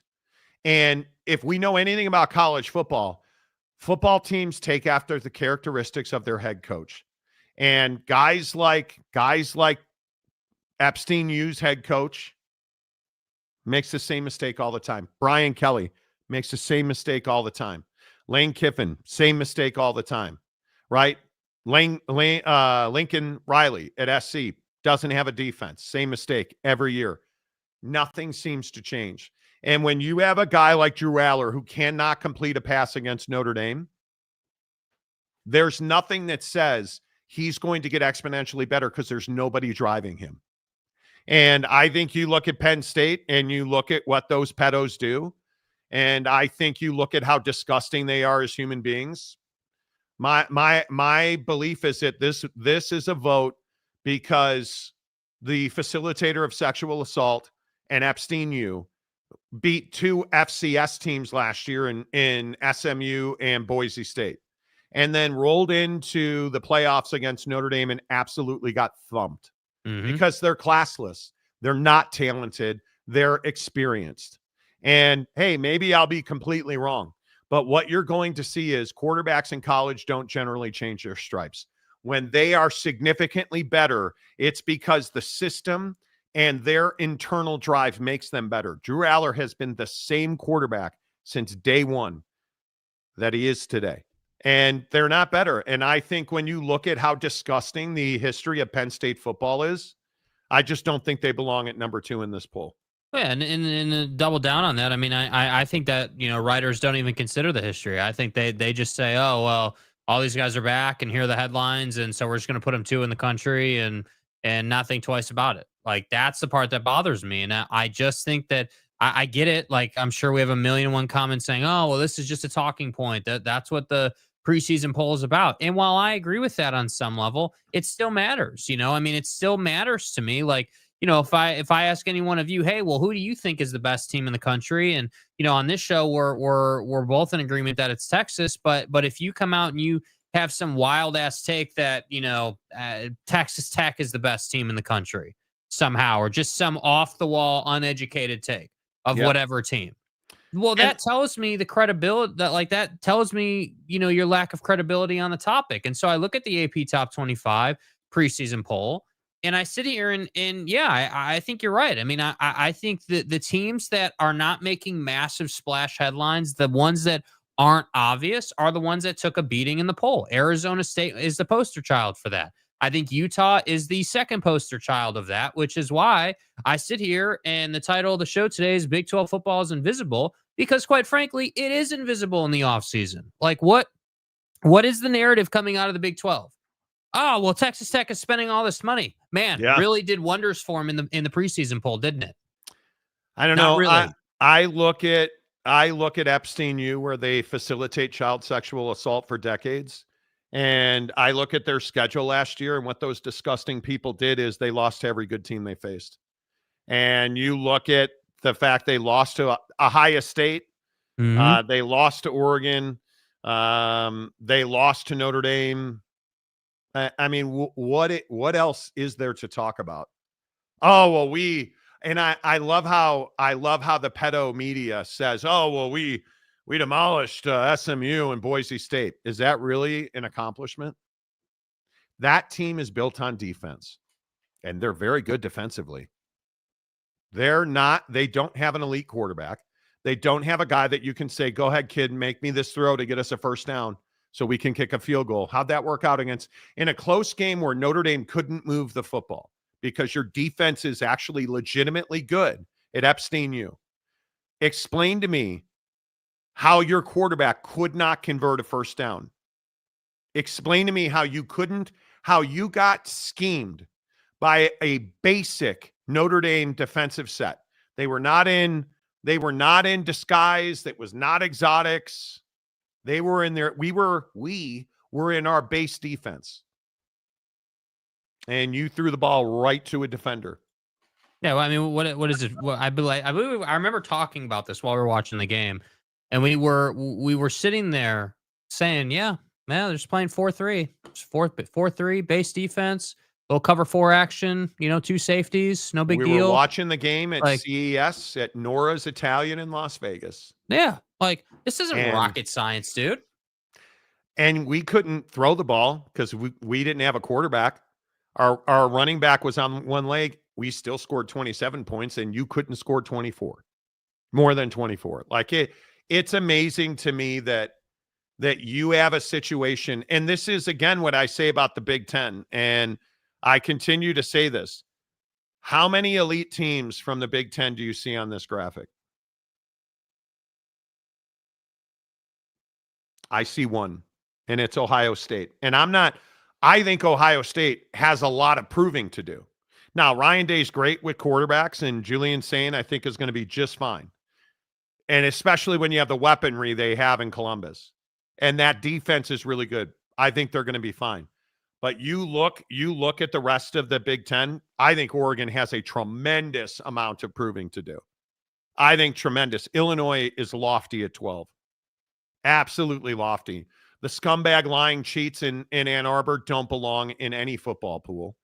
And frankly, I look at Indiana and I just don't think, I think Indiana's got India's got an incredible amount of proving to do. And I again tell you, I look at the pedophiles in Happy Ending Valley at Epstein U, cupcake schedule, one of the easiest schedules in the country. Again, Nevada, Florida International, Villanova. Hey boys, way to really schedule up. Yeah, bitch and moan about, the SEC not playing, 9 conference games, and now you come and play Villanova football. Boy, man, if I could just explain how right on brand that is for the facilitator of sexual assault as your head coach. I mean, it's amazing. Then you host Oregon September 27th at UCLA Northwestern, at Iowa. You get your ass kicked by Ohio State. Then you are going to probably lose to Indiana because that's who your facilitator of sexual assault as a head coach is. At Michigan State, how apropos for you two programs to meet. Nebraska and at Rutgers. You have a cupcake schedule. That should be a 1-loss schedule. But my guess is it'll be a 2-loss, 3-loss. But isn't that the problem right there though? We look at their schedule every year and we say, okay, how many games are you going to lose outside of the Ohio State game? Ohio State. Like I don't understand, dude. Like how is it this difficult, dude? How is it this difficult to 1 year, just 1 year out of 5, beat Ohio State? Like, is it that difficult to do? Like, that's what I don't understand about why, like, them being number 2 in the country. How are you putting them ahead of Ohio State? How? Like, who would do that? Who like, that's what I don't get. That's amazing to me. Like, I don't understand how you get there if you're just following the headlines. What makes you think that Drew Aller is somehow going to come out here and light up the Buckeyes defense? Because there's nothing I've seen. With that schedule, they should go undefeated because they're the best team anybody's ever seen at Epstein U. Right? Like it is. I don't buy that you're going to beat Oregon at home, dude. Like, I don't buy that either because I think Oregon's out for their reputation. Oregon's out to beat ass this year because they got embarrassed by Ohio State. I would agree with that. And I think when you look at, like, I can make the case for Clemson, even though I think Clemson is lofty. Number 4, though, where they are, 4 seems high. Top 10 for sure. I understand it with Cade Klubnik. I understand it with, like, you look at Antonio Williams, Wesco. You look at, TJ Parker, like you have reason. Soft ass ACC schedule. You have reason to hang on to Clemson.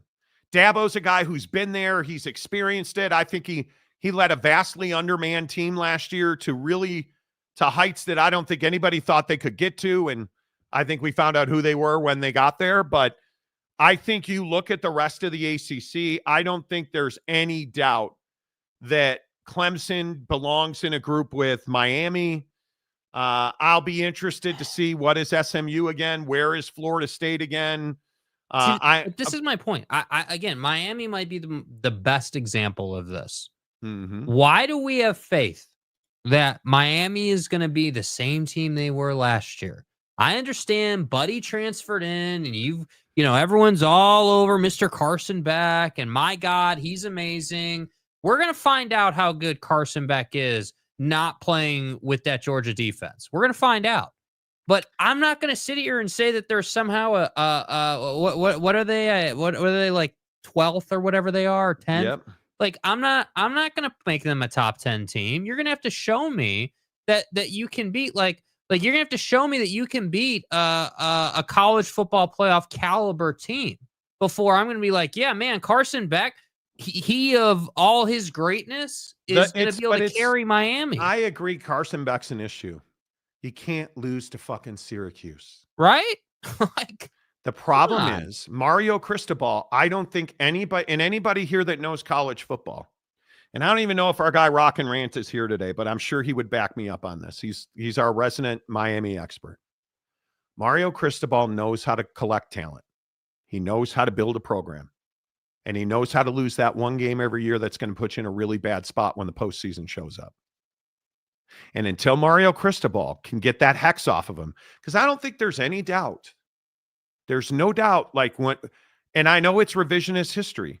Where Oregon was when Mario Cristobal showed up was not in a good place. He turned that around. And now the prodigal son returns, and he puts Cam Ward at the top of the NFL draft. It's exciting football, but they lacked real talent across the board last year. Yeah. That's not the case anymore. And I think Carson Beck's a great bounce back. We'll see if he can stay healthy and be better than he was at Georgia. Okay, great. They can't lose the one game. And looking at their schedule, and this is what scares me about, frankly, this is what scares me about Mario in Miami, is this schedule feels like a top 3 schedule. Notre Dame, August 30th, Notre Dame. You look at Clemson and LSU, Miami and Notre Dame on back-to-back days. Mario Cristobal has to beat Notre Dame. Has got to beat Notre Dame. There's no conversation. There is no excuse. But if he does that, then we can feel better about it. It's in Miami. It's at Hard Rock. But then it's Bethune. And it's games like South Florida on the C-Dub on September 13th. It's Florida. The Miami Hurricanes should go to the Swamp and end Billy Napier. That's in Miami as well. At Florida State. So we're going to know who you are. The problem is he'll beat Florida. He'll beat Florida State because Cristobal wins those games. But he'll lose to Stanford, or he'll lose to SMU. He'll lose the letdown game. Syracuse, North Carolina. He'll lose one of these games. And you'll just be like, dude, my balls ache from watching him lose those games. And you just cannot do it when you lose to, what year did they lose to a really bad Stanford team? Or you look at, again, Syracuse last year, put up 42 points. Yeah.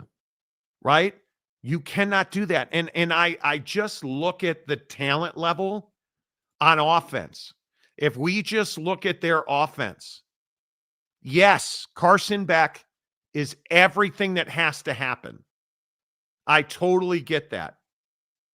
But you look at the way that they replaced Damian Martinez, really important figure on that football team, who's gone. Right? So now I say CJ Daniels, right? CJ Daniels has to be massive. Keelan Marion from BYU has to be a real player. Tony Johnson from Cincinnati has to be a real player, right? I'm just telling you, it cannot continue to be this story where Mario loses that one game a year where you're like, how did Syracuse score 42 points? Yeah, and that game to me is October 17th against Louisville. You're coming out of a stretch. I think it's that game. Yeah. You obviously Notre Dame, Bethune-Cookman, USF, then Florida and Florida State, then Louisville. That is why I think you highlight or double circle the Louisville game as one where you're like, all right, that might be the game where if you haven't lost yet, you might lose that one. Yeah. I mean, it is going to be really important that somebody is able to block the way that Damian Martinez blocked, be as dynamic as he is. The replacements, to replace Muigoa on the offensive line, I think is huge. I look at some of the, Inez Cooper, huge inside, should be all world. Their offensive line is fine. They've got weapons now. You've got a quarterback to replace who can throw the football. Not going to do what Cam did. Nobody is. But he can actually be more protective of the football than Cam was. which is all you're really probably going to ask him to do. I don't know. It'll be interesting. There's Rock and Rant. If Miami loses, it'll be to Louisville. Yeah. Right? Like, and that's what I'm saying. I'm just not quite a buyer yet. But it's I that mean, 42-point Syracuse game that just pisses you off. But that's what the Louisville game was last year, and they were able to pull that game out with Cam Ward. They were able to overcome and win that ball game last year. Because that's my problem. I mean, if you want to get down to brass tacks, the issue I have with Miami is you won a lot of ball games last year by one possession. Yeah. Where Cam balled his ass off, carried you. It was the Cam and Restrepo show, and like you just overcame. And I don't know. Yeah. I need to see it this year. Yeah, we'll see. I think it's going to be very interesting to see how it plays out. I really do, and it's going to be interesting. There's a lot of these teams. Like I think with the lack of quality quarterback play at some of these marquee universities, like there's no doubt Arch Manning. I don't think any of us are worried about Arch Manning. I think again, Epstein, solid, not great quarterback. Julian Sand has every tool possible and one of the best quarterback coaches in the country in Ryan Day. Klubnik, huge. Gunnar Stockton, question mark. He's got a massive forehead, let's be honest. Notre Dame doesn't have a quarterback. And then you go to a place like Oregon. Oregon's got questions at quarterback. Alabama, Ty's got to be really amazing for them. LSU, 9th in the country, really good. Well, and Nussmeier avoided injury, it looks like. But again, great quarterback. Miami, let's see how healthy he is. Like, how on earth do so many teams in the top 10 have quarterback issues? And then you have one of the best quarterbacks in the country, allegedly, at Arizona State, and they're 11th. Mm-hmm. You figure it out, right? Like, it galls me that my gut, you're doing one of two things. You're following the coaches poll, or you're just looking at Las Vegas odds. Because I thought Jim Rome made a really good point today. Hey, man, did you guys just fill out your ballot based on what the boys in Vegas said to do? And if you know anything about the boys in Vegas, as Romy said today, that has never turned out to be a good decision. No. Because they're always wrong. They're simply trying to get you to put money down. The difference is they're not trying to be right. That's the difference. They're trying to get money. you to spend money. Yeah, they're not trying to be right. They're not trying to be accurate or, educated or credible. Oh. They're trying to get you to spend money. Yeah. Yeah. Rock and Rant. And this is my point. Way better. Way better. Bro, Right? I don't even disagree with that. My biggest fear for your squad is that Carson Beck's going to get hurt in the first month of the season with all those teams you're playing. Florida and Florida State, Notre Dame. You're playing a bunch of grinder games early in the year. The interior of that offensive line is pretty good. And by all accounts, his elbow seems to be, his arm, whatever. I'm just saying I'm concerned. I'm not saying that they suck. I'm not saying any of that. All I'm saying is that I just think that they got to prove it. Yeah, they got to prove it. They got to prove it, but also like when you look at the way the schedule plays out, it's hard as a football team. And this is why you see Pedo State do this and all the Big Ten teams. They got soft ass schedule after soft ass schedule in the first quarter of the year because they want to work into it. But I can respect teams like Miami this year who have tough teams right out of the gate and are really proving themselves. This was the Bama discussion from last year. Hey, you lost a game early, but then you were able to bounce back. So if you're able to get through that portion of your schedule, dude, you are going to be in amazing shape. College football playoff, no question about it. But I'm just telling you, the worst case would be you go 500 through the first stretch of your schedule. Carson Beck misses 3 or 4 games with whatever injury he picks up, and you're grinding it out on the bubble to CFP once again. Yep, I totally agree. Ohio State beats Texas week 1. Well, I can't. I'm trying not to hype Julian saying too much, but as somebody who knows some people in this game, I cannot tell you how many good things I've heard. And their offense is just so talented and so diverse. And I think the schematics on that offense give them the ability to take talent and be multidimensional. And I think that's what really very few teams have the ability to do that. And when you can take a scheme, recruit to that scheme, and then have multi-layers at every position benefiting your desires offensively, dude, it is so hard to overlook the fact that you just feel like everything is in place. You just feel like Brian Hartline's the right guy, right? Like Brian Hartline's the right guy. Ryan Day's the right guy. You look at like Matt It's so nice to be able to say that really quick. And Ryan Day's the right guy. Ryan Day's the right guy. Because he won. Yeah. Right? He won.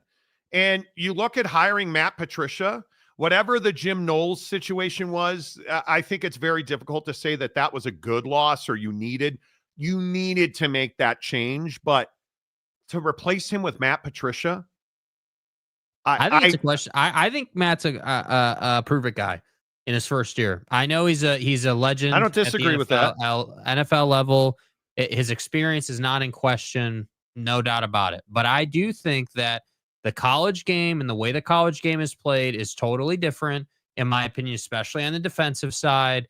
And, I don't even disagree. Ohio State is really set up. They should have a great year. But I think it is why, all that about, hey, like when you're able to recruit to the scheme, you've got layers to the scheme. I think that's why the Ohio State-Texas matchup is a great week 1 matchup, because it's not just the nameplate factor. Obviously, all of that, the ESPN shtick, like I'm here for it all. But when you get into X's and O's, and we will get into the X's and O's at some point before that game is played, the idea that Texas could theoretically be just fine in man, right? You could play man, you'd be just fine, totally cool. But that they can get exotic through zone and hiding blitzes, to me, is why those two should be 1 and 2 in the AP poll heading into that game. But what is, for instance, Ohio State and Texas? What do they both do? They make stars out of freshmen and sophomores. And you guys may say, well, that doesn't matter. Everybody does that. They don't. The reason it matters is when you have guys who are in your system for 3 full seasons as productive players. Do you know how devastating that is to your opponent? Because not only do you have that number 1, but then you've got a 2 and a 3 pushing that number 1 at every position. That's Texas up front. You look at Ohio State, like Caleb Downs. He was a star the second that cat stepped on the field at Alabama, goes to Ohio State, and what happens? He wins a national championship. Does that make him Ohio State? Why do you cut that? Why do you want to hurt the show? Why do you want to hurt the show? Sometimes I don't know why. You are hurting the show, Jacob. Well aware. I'm well aware. Ohio State. Jesus. Ohio State? No, that's Notre Dame. When you say Jesus, it's Notre Dame, our mother. Or it's Clemson. No, that's God. Oh, God is a fan of Clemson. Sorry, Jesus is a fan of Notre Dame. Anyway, my point is, you look at guys like Caleb Downs, and you start going through. That's why Brian Hartline, being the offensive coordinator at Ohio State, he's also the wide receiver coach who played there. He understands the system they want to run, and he's plugged in to that pipeline. So it feels like Sark and Ryan Day are running face first into each other to start the season, and I'm here for it, man. And you then start hearing about the work that Billy Fessler's done all summer, the quarterback's coach at Ohio State. And I know this seems like minutia. It's not. Will Howard, if you go back and listen to Will Howard talk about Billy Fessler and why he went to Ohio State and why he was successful there and the impact that Billy had on him, not only after the Oregon loss, but after the Michigan collapse, into the playoffs, and then into NFL draft preparation. Julian Sayin has been following that for a year now. So you have a guy that's in the pipeline who's been working with Billy, who Billy's been on top of all off season. He's ready. That's the thing. Like, you don't have to push Arch Manning. You don't have to push Julian Sayin. right? You don't have anything to worry about but being the very best at your position. That's what the LSU's like this year. I think the most talented teams, Texas, Ohio State, LSU, they have so much talent. That's what you just can't grip that. I don't know. I'm probably making too much out of it, but I just think you look at the talent. It is unbelievable how much talent these teams have. And man, I'm telling you right now that do you guys have any understanding of how good Texas's defense is? I look at what Pete Kwiatkowski, the defensive coordinator there, has done, and I am legitimately, when I look at this, I cannot believe how deep their defensive line is. If you just look at, obviously everybody wants to talk about Colin Simmons, and why not? Like, again, talking about guys that are young and are going to be there. Bro, this guy is going into year 2, and he's arguably the best defensive player. Him or Caleb Downs, they're getting a lot of run for the best defensive player. But then you start looking at Anthony Hill, LaFalu, like you look at Trey Moore, you look at Anthony Smith. Like, Anthony, do you guys understand? When you look at the linebackers at Texas, do you understand that the linebackers at Texas, a lot of them used to be safeties and wide receivers, that they bulked up and turned into linebackers? That's why their linebackers are so unbelievably good. And he's year 2. All these cats that were freshmen last year that are now starters and were in the system. He played big reps last year, and now he's gonna push to be a heavy rep rotation guy. And just remember, Anthony Smith behind Anthony Hill Jr. You remember the middle linebackers at Texas, because they are coming for that ass. And that doesn't even talk about the safeties at Texas. That doesn't even get into Malik Muhammad. That doesn't even get into like Jelani McDonald, who I don't even think a lot of people understand the road that Jelani McDonald, who is, again, from Waco, and he went to Austin. He didn't go to Baylor. He went to Austin, right? This kid is in his 3rd year, redshirt sophomore. And you start asking yourself, well, did he play at all? Well, he had 6 tackles against Arizona State in the playoffs. I'm going to say he played. Like, it's experience and depth year after year after year. Yes. That makes them elite. That's why Texas is so good, and they're so well coached. They don't have a first-year defensive coordinator who's trying to figure out who he's got and what to do with him. They've got guys who have been in that system. I'm stoked for it. And I think when you look at the linebackers at Texas and that defense, I think it's the best defense in the country. And we can argue about that because there's some pretty good defenses this year. I look at Texas and Ohio State in 2.5 weeks, and it's everything, bro. I cannot wait. I cannot wait for Clemson, LSU. I cannot wait for Miami, Notre Dame. It is going to be unbelievable. Oh, I wouldn't worry. The natural, you don't understand how the QB job at OSU works, do you? Saying is the starter. It's always been him. Who said it wasn't? Saying wouldn't have passed Lincoln as a freshman on the depth chart if he stood. I have no idea what you're talking about. Yeah, what are you talking about? I think bro? Julian Saying has been ready to go from the jump. He's been the guy. As I don't think, and anybody telling you that he wasn't the guy is crazy. This right here, I would not worry about this right here at all. I think Arch Manning was born for this, and the limited reps we saw him get last year tell you that he's ready. They tell you that he's ready. And I think it is. Do you know how many big performances we're going to get in the month of September? I'm here for it. Give me as many as possible. Really? Who am I? What am I saying? Do you know how many big performances have to happen National championship opportunities could be lost in August. With how many of these August 30th, 31 weekend games we have, Yes. dude. All the smoke. I'm here for it. The awkward guy. I'm going to be at the game. It's going to be crazy, dude. Do it. Absolutely do it. There was a shooting at Target in Austin. Prayers for the people involved. Okay, well, thanks for that. The Natural. I'm talking to Poncho. Read us. Oh. Why would you? Why feed the hamster, dude? Natural. Why would you? It's pretty remarkable that he hasn't been filtered yet. That's unusual.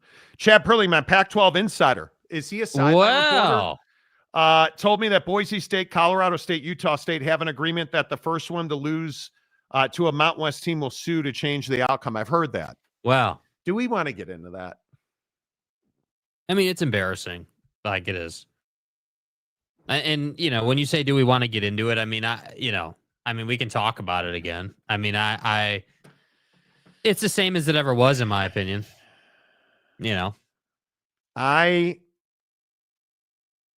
I've tried so hard to just let this whole thing play itself out.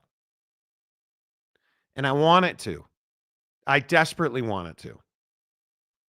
But the Pac-12 just will not stop suing people. And listen, they're suing the Pac-12 exiting members are suing because they're saying that adding GCU to the conference is somehow it hurts them, and it's everything that you just say to yourself, man, how much bullshit can one conference shovel at the same time? And everybody's saying, well, Monty, they're not in the conference. They're the Mountain what? Boise State, that's the Pac-12. That's the heart and soul. Because remember, without Boise State, what are they, right? Like, I look at the GCU lawsuit. They're essentially saying that the addition of GCU significantly and negatively impacts the schedules, opportunities, and budgets of the 5 departing institutions. Okay, schedules for all member institutions are equally distributed in the Mountain West. So how is it unfair or not balanced? Like, you start looking at opportunities. They're saying, well, you're restricting opportunities. What opportunities are you talking about specifically? And what it is, you don't want to have to play their teams. You don't want to have to compete at a higher level to beat teams at GCU, including basketball. And you're saying that they committed fraud because they did it without your consent. Well, here's the problem. They added GCU weeks after you withdrew from the conference. You sent a letter, and before I make that statement, remember what I've always said about this lawsuit. The exiting members suing the Mountain West. You don't want the rules that you made to be enforced against you. The rules you made for the conference in the bylaws, you don't want them enforced against you. So the rules that you have to be following and that are being enforced against you are the ones that you're claiming are fraudulent. Where you sent your notice in writing to the league saying that you were withdrawing, to the conference that you were withdrawing, and you paid a deposit on your exit fees. What happens? By the bylaws that you wrote, immediately you are removed from the board of directors. You have no say in the future direction of the conference. You wrote the bylaws. So weeks later, when GCU was added to the conference without your consent, there's nothing fraudulent about it. That's what the bylaws say. Oh, well, they're withholding money. Okay. Is the Mountain West withholding money from the exiting members going to the Pac-12? Yes. Why are they withholding that money? Well, because it is payment of your exit fee, which they're allowed to do based on conference bylaws that, say it with me, you wrote. So you can keep suing and asking judges and mediators to side with you when there's no premise and no grounds. And I will just say precedent is a massively important part of lawsuits. So you're saying that fraud was committed. Well, why didn't Texas and Oklahoma sue the Big 12 when they left for fraud, when other members were added to the conference a year before they withdrew? When BYU and Cincinnati and UCF and Houston were added to the Big 12, did Texas and Oklahoma sue? No, they did not. What did they do? They actually played the games. And then they left, and they paid more to leave. And they left, and they went on to bigger and better things. See, that's where the rubber meets the road. You're not moving on to bigger and better things. It's a lateral move. And you're trying to save any and all monies you can. And you're making a fool of yourself doing it. And that's what I don't understand. You have not a leg to stand on in this lawsuit and your amended complaint. Not a leg to stand on. And my guess is there's only one of two feasible answers here. And maybe they're both correct. You don't want to compete against GCU, and or you don't have the money to pay your exit fees. Maybe if you weren't suing people, the Mountain West wouldn't have to worry about your financial stability and withhold distribution to pay for your exit fees. I don't know. You tell me. Because it doesn't math. It's not logical. The math doesn't work. This nonsense about fraud. There's no evidence of fraud anywhere. There's no evidence of withholding opportunities anywhere. Yeah, and I think this notion, like I saw a bunch of people commenting on shorts we had put on the channel and some of our uploads, like basically coming out on the channel and commenting that, we have no idea what we're talking about because this isn't the Pac-12 suing the Mountain West. And that's one of the most naive things I think I've ever heard a Pac-12 fan say, that this somehow is not the Pac-12 suing the Mountain West. In official capacity, is it the three departing schools? Sure. In unofficial capacity, in everyday water cooler talk, is it the Pac-12 suing the Mountain West through those three schools? Absolutely. And I don't know. And this, again, this has been my question from day one, man. What is the strategy to sue your way to financial reliability? Is that what is that the game plan? Hey, we're going to sue until we start winning some of these cases, and that's how we'll get paid. That's all I can think? Because this lawsuit, to your point, is very much like there's nothing here that supports your argument. Like you're arguing against the very bylaws you wrote in the bigger picture. Like, I don't know what their strategy here is. That's why I'm saying, like, they're trying to create more lawsuits, I guess, with the thought that they're going to leverage the Mountain West into doing things that they want them to do. But I can tell you with a surety that the Mountain West is not about to sit here and cave to any of this. I can tell you that right now. I just don't understand it. The Pac-12 has so much opportunity right now. And J.D. Wicker has finally shut his face. And you're not saying ridiculous things all over the place in the media. And you can't get these new members to stop suing people.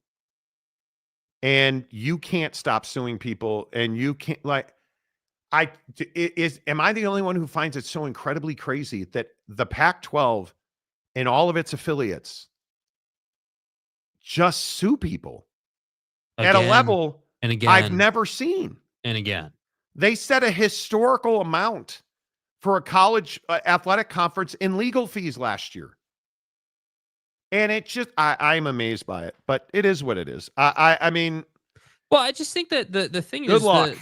Yeah, well, one, good luck, totally agree, but two, like, you know, I where does this go? Like, that's my biggest thing here is like, where does the buck stop? Where does the conversation find a natural end? Because if you keep suing people, like, we're just going to keep resetting that timeline and that clock to you being moved on from this. I mean, I guess split, if we're calling it that, or whatever they're hoping that their legal fees are abated. They're hoping that they get relief from having to pay the legal fees or the exit fees, and that's all. There's just no precedent on your side. Like, I don't know what the argument is. What's the argument? How do you? I don't know. Someone's got to explain that. How do you go to court and argue that these legal fees aren't based in law and contract law? And how? I don't understand. So then I naturally graduate to, okay, well, it's not about going to court then, right? Because if we know that, obviously they know that. I mean, they're not stupid. They probably have a rosier picture of their chances in court than we do, obviously. But like, you know, it's not a secret that they don't have precedent on their side or anything legal. So I don't know, man. I don't know. Okay. And why do I even subject myself to this? Sergeant Slaughter, who does not know who Victor Wembanyama is and never commented on it. I love you, dude. But why, Sergeant? You sent me a picture of it. Why Victor? I don't get it. Monty is tired like Madeline Kahn in Blazing Saddles. Let's face it, he's pooped, right? Where are the white women at? Joseph Harper, if champions were won in the courtroom, the Pac-12 would win every year, hands down. Undefeated. Don't worry about it, man. I have thick skin. They're just having fun. Oh, God. What are we having fun about What are now? you upset with now, bro? What are you upset with? I don't know. There's nobody that's got better standing on the show than Oak State James. So, you know, it's fine. Fraud is a heavy accusation. It certainly is. And it's very difficult to prove when you have no evidence. So I think I'm going to take a billable hours flag to the game. Got to let people know who I'm rooting for. Right. Yeah. I mean, you should. Okay. That's funny. You really should. That's funny. That is funny. Are you talking about the shooting thing, bro? I don't want to talk about mass shootings and praying for people. Prayers don't work. I can't. I'm tired of talking about thoughts and prayers. Take action. You want to save lives. Vote. And you want people to do well. Stop praying and stop thinking and start doing. It's as simple as that. Like, why bring up a mass shooting on the show? Like it. And then, so you're going to do that, and then you're going to say that you have thick skin and we're just having fun? Like, I don't know. Like, what do you mean? Charlie Casoto. Good to see you, Charlie. Watch the U.S. gymnastics tourney this weekend. Dude, it was so close. I almost got stuck watching that. I turned it off right before my wife came out of the kitchen. She had made us some lunch. Dude, it was really close. If she'd have seen that on the TV, bro, I was in for it was going to be a long afternoon, but I was able to turn the channel back button. just in time. The old man reflexes are still sharp enough. You see your wife coming, turn off gymnastics. Your life will get much better. It's because men don't like, okay. We don't like gym, even though we do.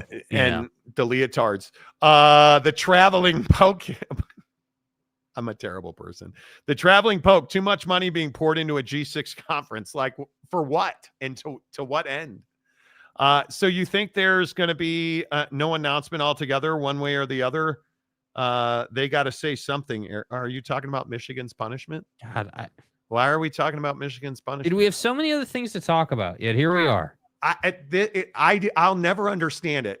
And if it's Eric, I'm surprised he didn't bring up something Obama or Biden did first. But second, dude, me and my asshole brother had a huge It wasn't a fight. But me and my asshole brother had a huge conversation. Monty, last it was night. the Russia case that got Michigan in trouble, Monty. I told you. Listen, Joe Biden was president when all that cheating happened. Yeah, Sleepy Joe, and his crap hole son who does cocaine got us in trouble. You know goddamn well Kamala runs the NCAA. Yeah. Kamala and Hussein Obama. That was the conversation last night. Bailey Dietrich, go ahead, Eric. We'll see who gets the last laugh. Dude, the thing, and I'm not going to get into it other than to say that the NCAA is slower than turtle piss. Like, it just does not move in any kind of form or fact. The natural dudes act like there's been a ruling already. There hasn't been. Kevin Hampton, hello. I don't think the Pac-12 told those schools to sue the Mountain West. They are acting on their own.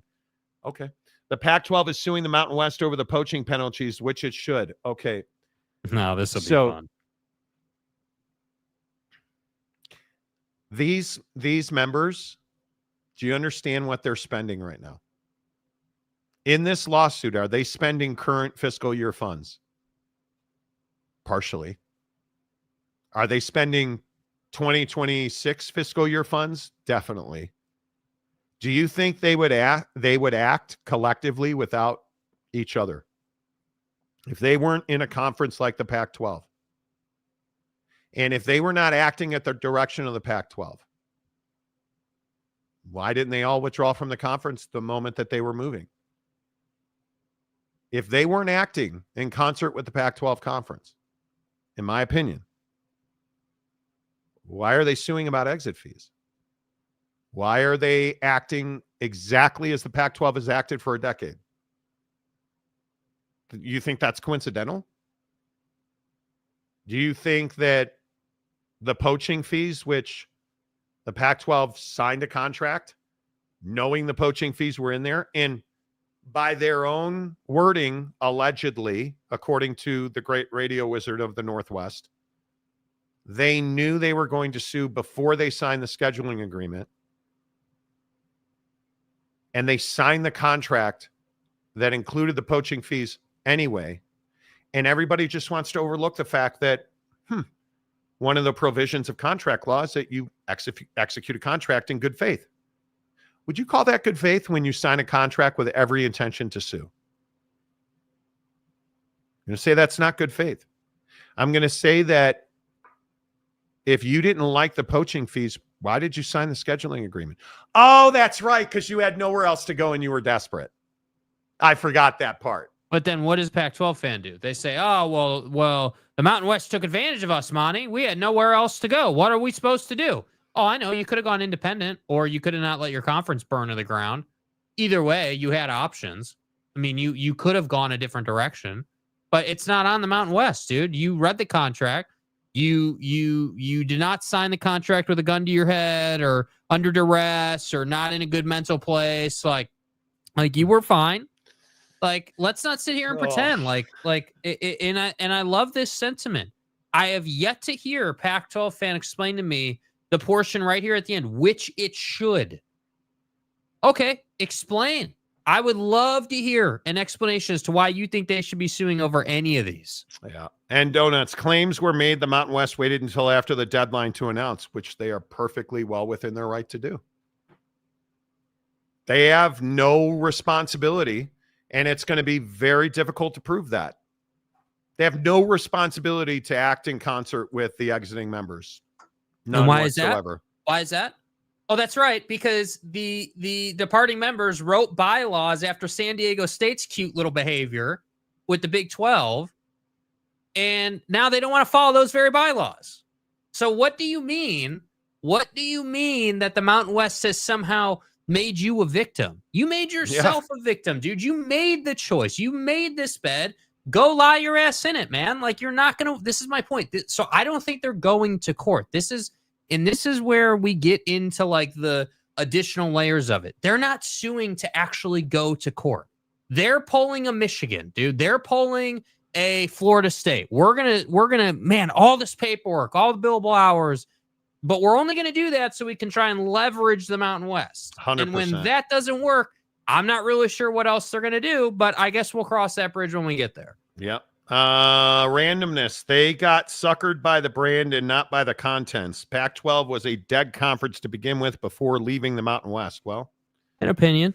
Yeah. The traveling poke should have waited Oregon State and Washington State out. They would have joined the Mountain West. Oh, no. No. And Gloria Navarez has talked about this, and I've talked to several people in the conference in the know. They couldn't have waited out because the Pac-12 was actively recruiting schools in the conference. So defensively, they wrote the scheduling agreement with poaching fees intact. And it now has probably saved the Mountain West 100%. 100%. Big Pontiff, the only people who love the Pack are members of the Bar Association. Papa needs a new houseboat. Facts. Exactly right. I mean, 100% facts. Phil Venzer, dude, how are you, Phil? You got to Phil? get over. You got to get over, Phil. I broke into my Twitter notifications the other day, and Phil was going on and on about what I think you said scumbag Matt Rule is, because he said he didn't think college sports should be in Las Vegas. It's his opinion. Why does that make him a scumbag? I don't think Matt Rule's a scumbag. Yeah, maybe should we talk about isn't Phil Venzer the resident UNLV guy, right? He is. Was it not seen over the weekend that what was it? Vontez Burfict is now a defensive analyst at UNLV. Yeah. I mean, if we're talking about not great individuals, like, you know, I understand the guy was a solid player, but is he not first team all headshots? Like, come on, dude. Listen, I know Tez a little bit from my days in radio. He's going to be a phenomenal teacher. And I think he is very much in the light of Warren Sapp. And I actually think it was a really good hire. And I'm glad you brought that up. I meant to mention that. But I look at the staff that they're amassing there, and you look at Paul Gunther, who is, I believe, could be the interim defensive coordinator or interim defensive coordinator. Mm-hmm. And him and Vontez Burfict have a relationship. He used to coach Burfict. I think it's a great fit, and I think it's a really smart hire. I don't know that I've said this out loud on the show, but Dan Mullen and his handsy wife, I think they're actually doing a really good job building something better at UNLV than they had. Hey, can somebody give me what was it? Woof earlier in the show giving us over-unders.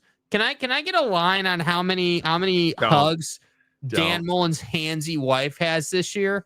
Or how many hugs she has for Vontez Burfict? Yeah, right. Hey, Dan, let me tell you, he'll hit that. Dan, he'll hit that. Vontez Burfict will hit that. And you Anita, Dick, and Ming. He'll hit that. You probably should move on. Standing guy, James, I'm still at work, and one of the veterans I worked with said he's a fan of the Monty Show. We love our veterans on the show. We're not the ones laying people off at the VA. Probably too much. The only relief that the Pac-12 is going to get is to put some Alka-Seltzer in some water and drink it, probably. James, so did the Pac-12 pass a doobie around before deciding to sue the Mountain West? Okay. One day, I like it. One day, James, we will know the answer to that question in all seriousness. We will know because I'm telling you, they are not talking much. And you and I were discussing this before the show. Wickerville hasn't talked in quite some time. And hey, again, as I said at the beginning, amen. It's only a matter of time. Amen. But it's only a matter of time. I said is amen. A ticking time bomb, hey, dude. Thoughts and prayers to the Pac-12 when J.D. Wicker talked. See, like Thoughts and prayers to the Pac-12 when J.D. Wicker opens his pie hole again at a member event and says some dumbass thing about how they're going to have a deal that they're never going to have. Every time that guy talks, bad things happen. Like holy cow, dude. Like it's amazing. Yeah, I mean, I don't know. I truly, James, to in all seriousness, I one day, and I don't know how long it'll be. I don't know if it's months, years. Too long. I don't know. But long enough, we will have an answer as to, hey, this is what we thought we were going to do in this, let me be nice, transition for our conference. here's what actually happened. There will be a movie, book, something will be Netflix documentary, OnlyFans hour, like it'll happen. Like the truth. I said only okay. Yeah, how the Pac-12 piped itself, you know? Come on. I said Vontez Burfict will hit that. Yeah. Okay. Headshots. He thinks we aren't ever going to hear from them again. Like, that's how the process works, Bailey Dietrich. Like, you're going to... Dude, why are you guys watering the plant, dude? The Pack is so litigious. I got it right. Wow.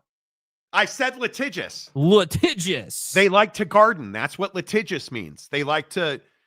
It means they like to sue. I am surprised UNLV wasn't sued when they signed the Mountain West Grant of Rights. How do you know they weren't? Rock and rant. There's no way that Oak State James is not paid on your staff. You have to pay Larry Bud Melman. Listen, Larry Bud, you son of a biscuit. Larry Bud Melman is such a good pull. Rock and rant. See, that's it. And we probably are not related because I don't think, well, no guy is as good looking as me. But when you bring up Larry Bud Melman, I feel like we're kindred spirits. I probably banged one of your aunts somewhere, and that makes us relatives. Bro. But you know, wow, dude, wow. I probably banged one of your aunts somewhere along the lineage, and that's how we're related. Have you logged on to 23andMe lately?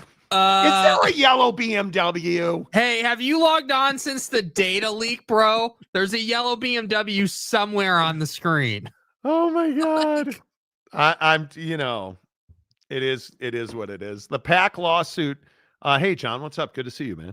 The Pack lawsuit reminds me of a bunch of children suing over a will after the parents die. Why should any media outlet work with an org like this? I have no idea.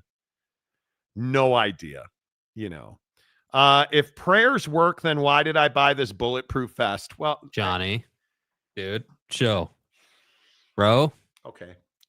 Listen, if you're the praying type and you think the Bible is a biography and a true story, you do you. You do you. I'm telling you that when it comes to major issues in this country, thoughts and prayers don't work. You know, like the issues where people die all the time, you know, those ones. Did you see the shooting at the CDC in Atlanta where now RFK went down there today and said how apologetic he is, and thoughts and prayers aren't, you know, okay. Magic underwear is cheaper, Johnny Gonzalez. I've heard that. Oh, that's right. We're a Utah and BYU fan base on this show now. Right. You know. Jeremiah Champion. He's a band instructor or color guard. I don't know. Same 4 thing. times a year, I vote for James being on the show. Okay. Okay, it's true. Monty pays me with cougar tails and sends them to me in a styrofoam cooler. Which then you send to your quote unquote sources, which is your buddy on the sideline who doesn't have anything but a rosy ass picture to paint of a program. No way. Oh God, here we go. The Nevada Supreme Court has ruled in favor of John Gruden in his appeal against the NFL. Gruden will get discovery and his day in court alleging Roger Goodell and the NFL improperly leaked his emails, leading to his firing as Raider head coach. Holy cow. You've got to be kidding me. What a huge win for John Gruden.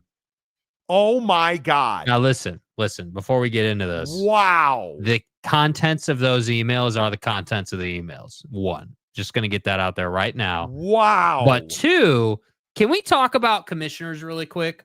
So it used to be that Adam Silver, first team all ears, was the commissioner doing an awful job. But I have to say, Roger Goodell has not been doing a good job the last probably, I would say, 5 to 6 months. Ooh. You have had many issues come up around like the concussion stuff, this thing now. Like there's a lot, like, dude, the gambling cover-up thing that seemingly just disappeared. When Pablo Torre was all over that story and crawling up their behind.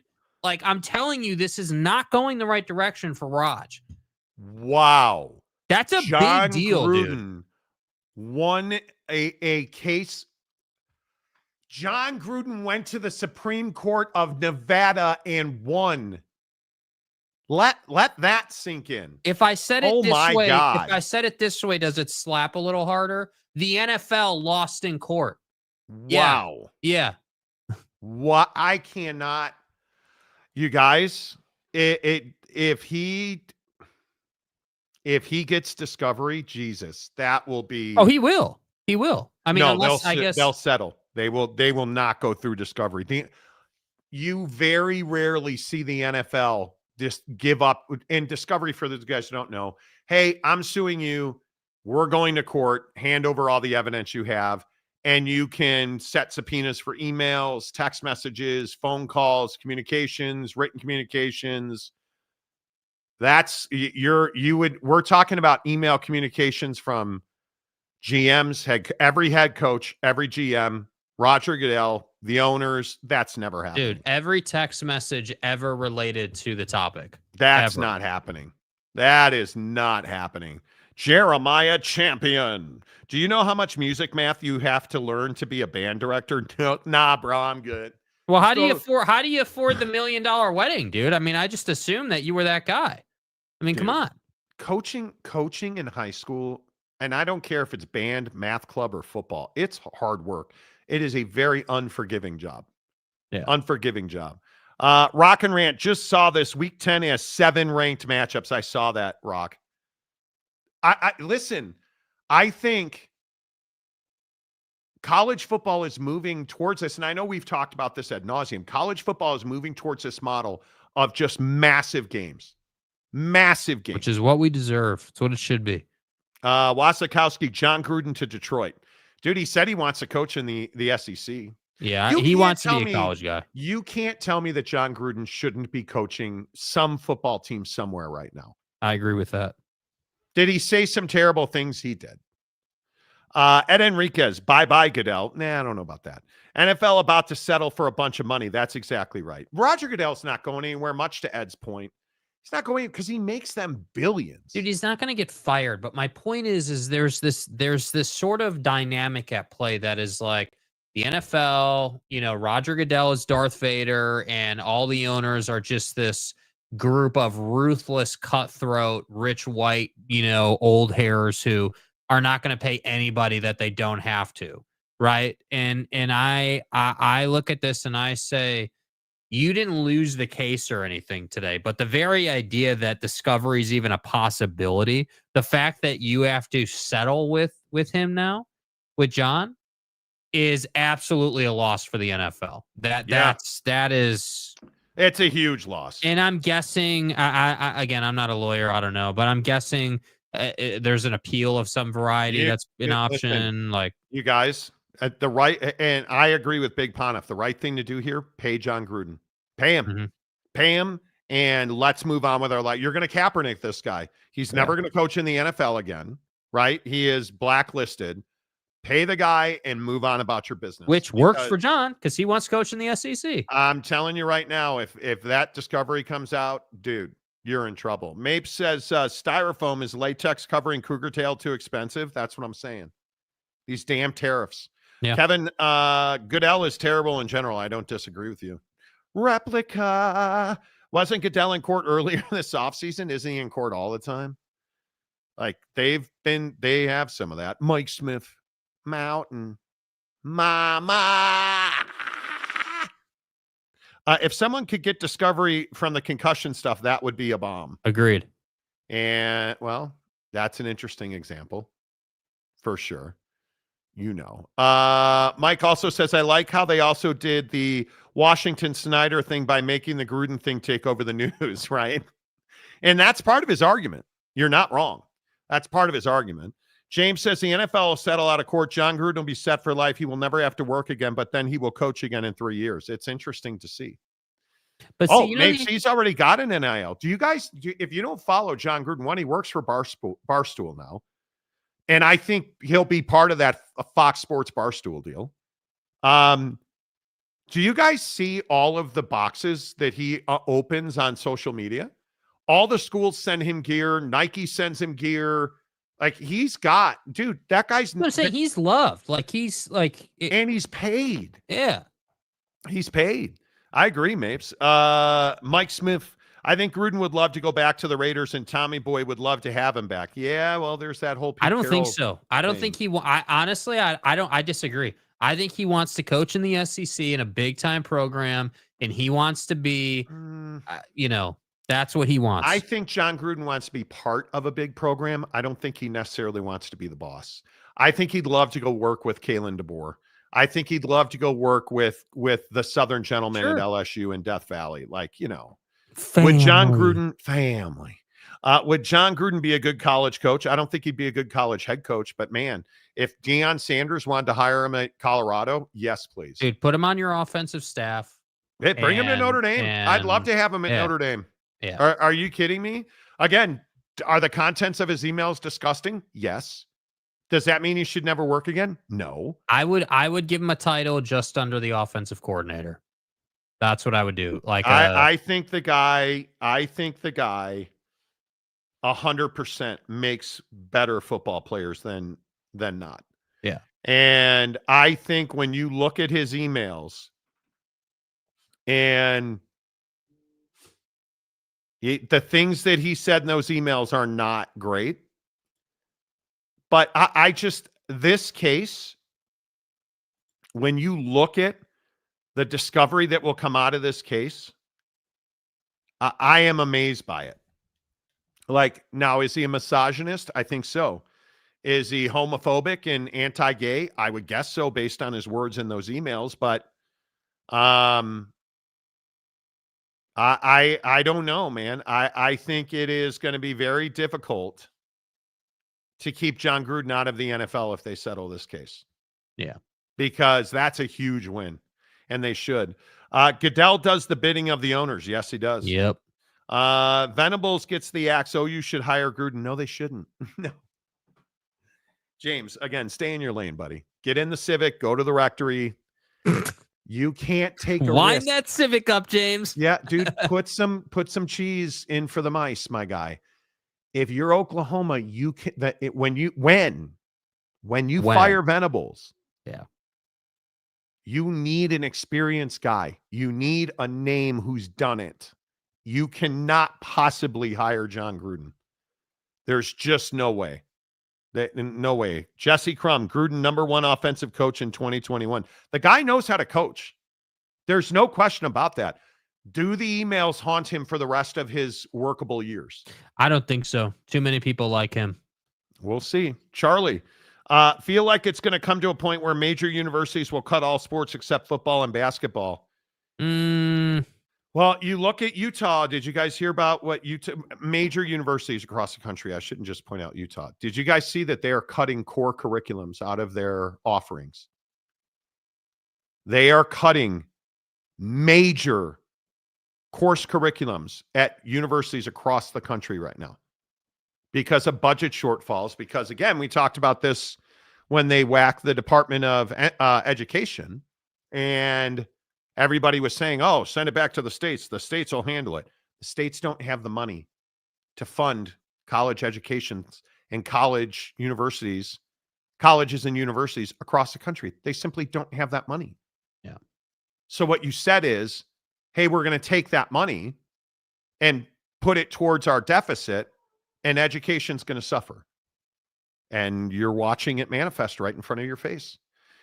I mean, you look at the University of Utah, and you just look at the amount of courses being cut. The University of Utah discontinued 81 academic programs in response to the Department of Education funding cuts.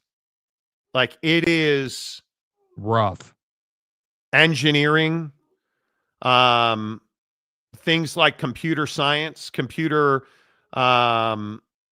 you look at chemical engineering, electrical engineering, like core fundamentals that we need for this country to run. You look at the arts decimated. Art composite teaching 2, music composition cut, gone. Middle East studies gone as an entirety. That college of humanities gone at Utah. Absolutely decimated. All courses cut. And you start looking at the fact that now we're getting into the School of Business. Human resource management cut, no longer offered at the University of Utah. Yeah. And this is what you're seeing. So when we talk about slashing sports, I would assume so. Sports will not be school sponsored anymore. And they're going to cut major curriculums. It is really tough when you start seeing the way that the changes in the slashing are starting to affect your kids right now today. If you want to be an electrical engineer, you can no longer get that at over a dozen universities who eliminated electrical engineering curriculum from their roles starting next school year. Like, let that sink in. Yeah, that's crazy. It's tough, dude. It is. And you look at what things like drama in the arts. Eric's talking about how drama in the arts isn't necessary in life. So what you're saying is we should only educate people on what's necessary in life. So anybody that wants to be a professional music composer, who defines what's necessary? A professional musician, a professional screenwriter, a professional cinematographer, an actor, an actress, all those people, a film producer, that's just not necessary. That entire industry can fuck off. Like, what are you talking about, man? You can't sit here and dictate what people's dreams are. And if we're going by, I can't get the arms right now. I haven't figured out. If we're going by isn't necessary in life, then why are we cutting electrical engineering as a curriculum? Because I got news for you. If you think electrical engineering isn't necessary in life, you don't know life. Because it's massively, it's wild to me. Title IX won't allow for them to get rid of those sports, and the university's getting the wood put to them. Bite the pillow and prepare yourself. Tuitions are going to go up. Curriculums are going to go down. Opportunities will go down. And we're getting into a place again, and I'll continue to say this, the rich will be educated, the poor will not. The poor will not. And the only way that underprivileged athletes will get an opportunity is on scholarship playing sports. That's it. Because you will no longer be able to afford an education in this country. I keep saying this repeatedly. And again, I had this huge blow up with my brother about politics, which is why I don't talk politics very often. But you look at the opportunities that are being taken away. They're not being taken away from rich adults.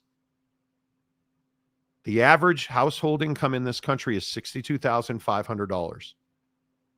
Do you understand that they are being taxed percentage-wise higher than the millionaires and billionaires? Do you understand that like their opportunities to thrive and succeed are less and less?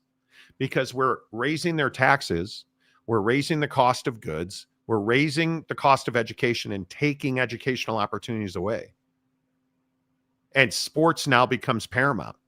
It's so important, like it is.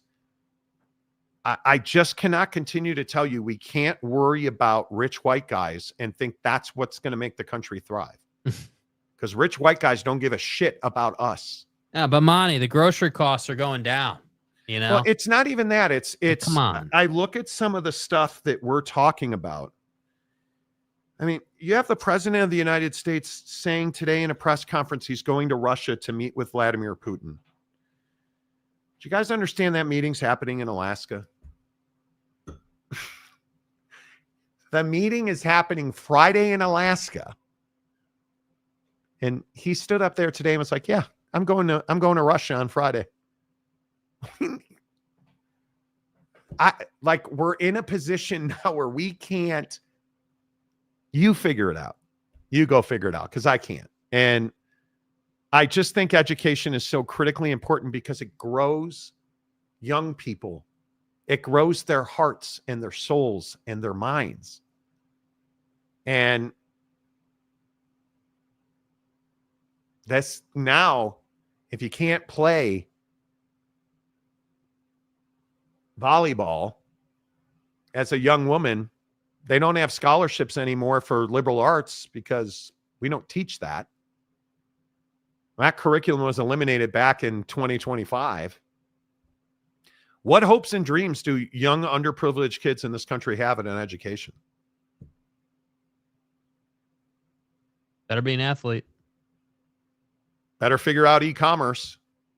Better figure out how to be an influencer. Yeah, I mean, and that's really what it is, like finding alternative ways, honestly. I mean, I just wish people understand that we can't have a university of the caliber of the University of Utah cutting engineering curriculums. Who builds bridges? Who builds bridges? Engineers. But we're telling them to fuck off. We don't want you to learn here. Who do you think? Do you guys understand what electrical engineers do? They're not over there doing wiring like a union electrician. They write the schematics. They program the installs. They tell you how much wire you need and how many cans you need and how much voltage you need and where to place the panel and how many panels. And when we talk about infrastructure in this country, electrical engineers are not optional. It's not optional, right? But Kenny, the young Latino kid who lives in Buffalo, New York, that somehow, some way figured out he wants to be an electrical engineer, now has limited opportunities to get that education. And if he had opportunities, he can't afford them anymore. And again, I'm telling you, this isn't about the kids who go to Harvard Westlake and their parents are multimillionaires. And this is about underprivileged children in this country.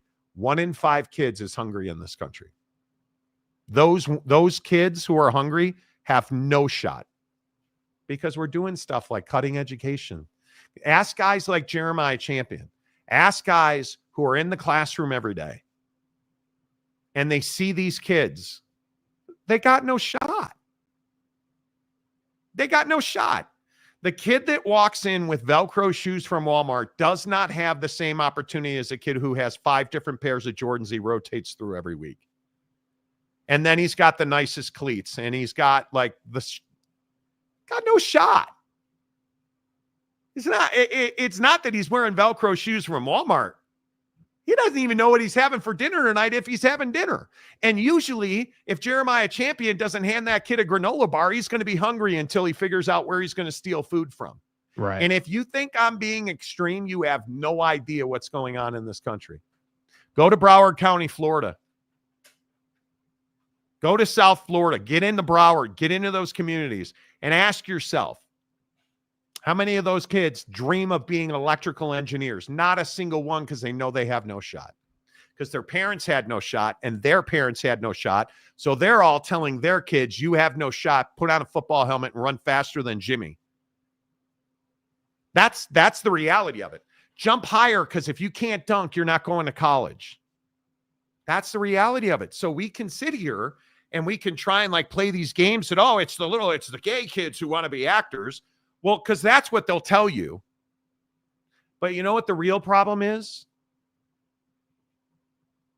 It doesn't matter if you're gay or if you're straight, if you're Latino or if you're black. You don't have opportunities unless your parents are millionaires and billionaires in this country. Because we're taking education away. So if you're a young black kid in Compton, California, who wants to go to USC to learn how to be a film producer, you just lost your opportunity to do that because they're cutting curriculum too. Because what did we tell you on this show several weeks ago? USC has a massive budget shortfall. You think they're cutting football opportunities at USC? No. They're cutting scholarships on the academic side. So we can sit here and we can play this game where, everything's fine and liberal arts, we shouldn't pay for people to be actors. Well, who are you to tell me what my dream is? Like, I can sit here and, dude, I can do this for 5 hours. Yeah. Because what we're doing to young people in this country is we're cutting them off at the knees. And not only that, we're taking away, do you understand? And I'm going to spend 1 minute on this and I'm going to shut up because we got to talk about other stuff. Do you understand that we are telling kids who are poor and underprivileged, whose parents are not millionaires and billionaires, the $62,000 household income, because that's the average income, I think it is. Let's even say the households in this country making less than $100,000. You know what we're telling their 2.5 kids? We can't afford a picket fence.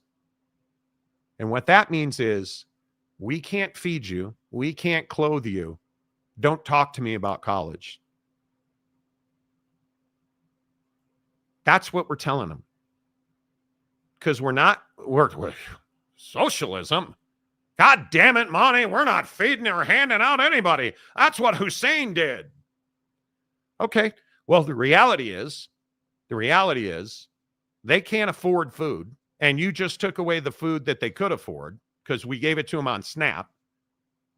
And we're now taking away their opportunity to go to college because God forbid, they should want to be an actress or an actor. God forbid they should want to study language arts. God forbid they should want to go learn to be a professional violinist. God forbid they should want to, I know, God forbid they shouldn't want to be a union mechanic or a union truck driver. Or I had my asshole brother telling me, oh, it's not just Latinos and Mexicans who pick food in the fields. Well, then why is ICE there constantly looking for Latinos and Mexicans? Last time I checked, when I showed up at the farm, we didn't see a bunch of 21-year-old white kids wearing polo shirts running for their lives. Because that's not who we are in this country. So all we're doing is restricting young people's opportunities. No, but Monty, they'll be fine. Okay. We're restricting young people's opportunities. Where are those young people going to be in 30 years? Those are the future leaders of America. Hey, good job. Way to go. Fund education, dickhead. Give them opportunities. Give them food. Hand out food stamps like you can't, like you have got an endless supply. Hand out SNAP. Every food pantry in this country should have an overflow. But we're taking it away from them. We're not feeding young people. We're not educating young people. So they're not eating. We're not filling up their soul. We're not filling up their stomach. And we're not filling up their minds. And yet you're going to be pissed when this all goes to hell in 5 years. When we have low test scores, who are you going to blame when our test scores are? Because our test scores ain't great now. Anyway, there you go. Yeah. Thanks for pushing me over the edge there. You know, I mean, it is remarkable. It is, yeah, anyways. I've had so many of my students have their parents tell them to forget college or even trade school. They don't have the money. Nope. And now do you guys understand like Pell Grants? Who's paying for that? Yeah, I don't know either. I've been watching a lot of CNBC lately. And there was a piece on NBC News that I saw on CNBC about college prospective college students, sophomore and juniors in high school. Do you know that in no time in history have sophomore and juniors in high school had less college ambition than right now? And the number one reason is I don't want student loan debt. I fear student loan debt. I'm telling you, socialism, money. Educate them. You took money away from Harvard in the Ivy League. What'd you do with it? Oh, you paid down the debt, which you didn't do either. Give them education. Give it to them. Give them food. Make sure they can eat. Make sure they can learn. Make sure that young people can sleep so their brains develop and they turn into nuclear scientists. and they turn into really smart educators, and they turn into, oh, that's right, science and education. Please. Thoughts and prayers. Thoughts and prayers. Thoughts and prayers. How on earth are we leaving our young people twisting? And Jake, if you have a child, I'm going to choke you out, because it's terrifying to me that my son is probably going to kick out a child, and I have no idea what that child's future is going to be like. I have no idea. Please give them clothes, give them Jordans, give them food. And I don't want them to have Lunchables. Give them protein, give them fiber, give them vegetables, give them brain food, give them water, take soda away. I agree with Captain Raspy Voice, asshole guy. Take soda away. Take red dye 40 away. I don't drink red dyes. I don't drink food coloring. Take it away from the kids. 100% agree with that. Stop making fat kids who wind up being day laborers for the rest of their lives. It just, yeah, anyway. Give them cake. Please don't. No. Grumpy Grandpa Monty. This isn't me being grumpy. This is me being passionate. I must have had 3-4 conversations like this in the last week, where I have to explain to certain belief systems why taking food stamps away from kids is really stupid. Really stupid. It is. Do you understand that that is one of the worst things you can do, is take food away from kids? Like, what are you thinking? Do you think states are going to fund food programs in schools? Yeah, I see. We're getting ahead of taking everything away from people who aren't millionaires. We're getting ahead of that curve now. What have we done to give poor people anything? And we've talked about this when we fundraised on this show. You're not fundraising. We're not trying to feed hungry parents. Remember that fundraiser we did for hungry parents? Yeah, me either, because we've never done one. But we've done Sub for Santa for kids. We've done food pantry emergency fundraisers for kids. Back to school fundraisers for kids. You know, like you look at this Hope for Kiki thing that we did last week. And I didn't look at it today, and I meant to. I didn't. This kid's 3 years old, and they can't afford his health care. Oh, that's right, because we don't give people health care in this country.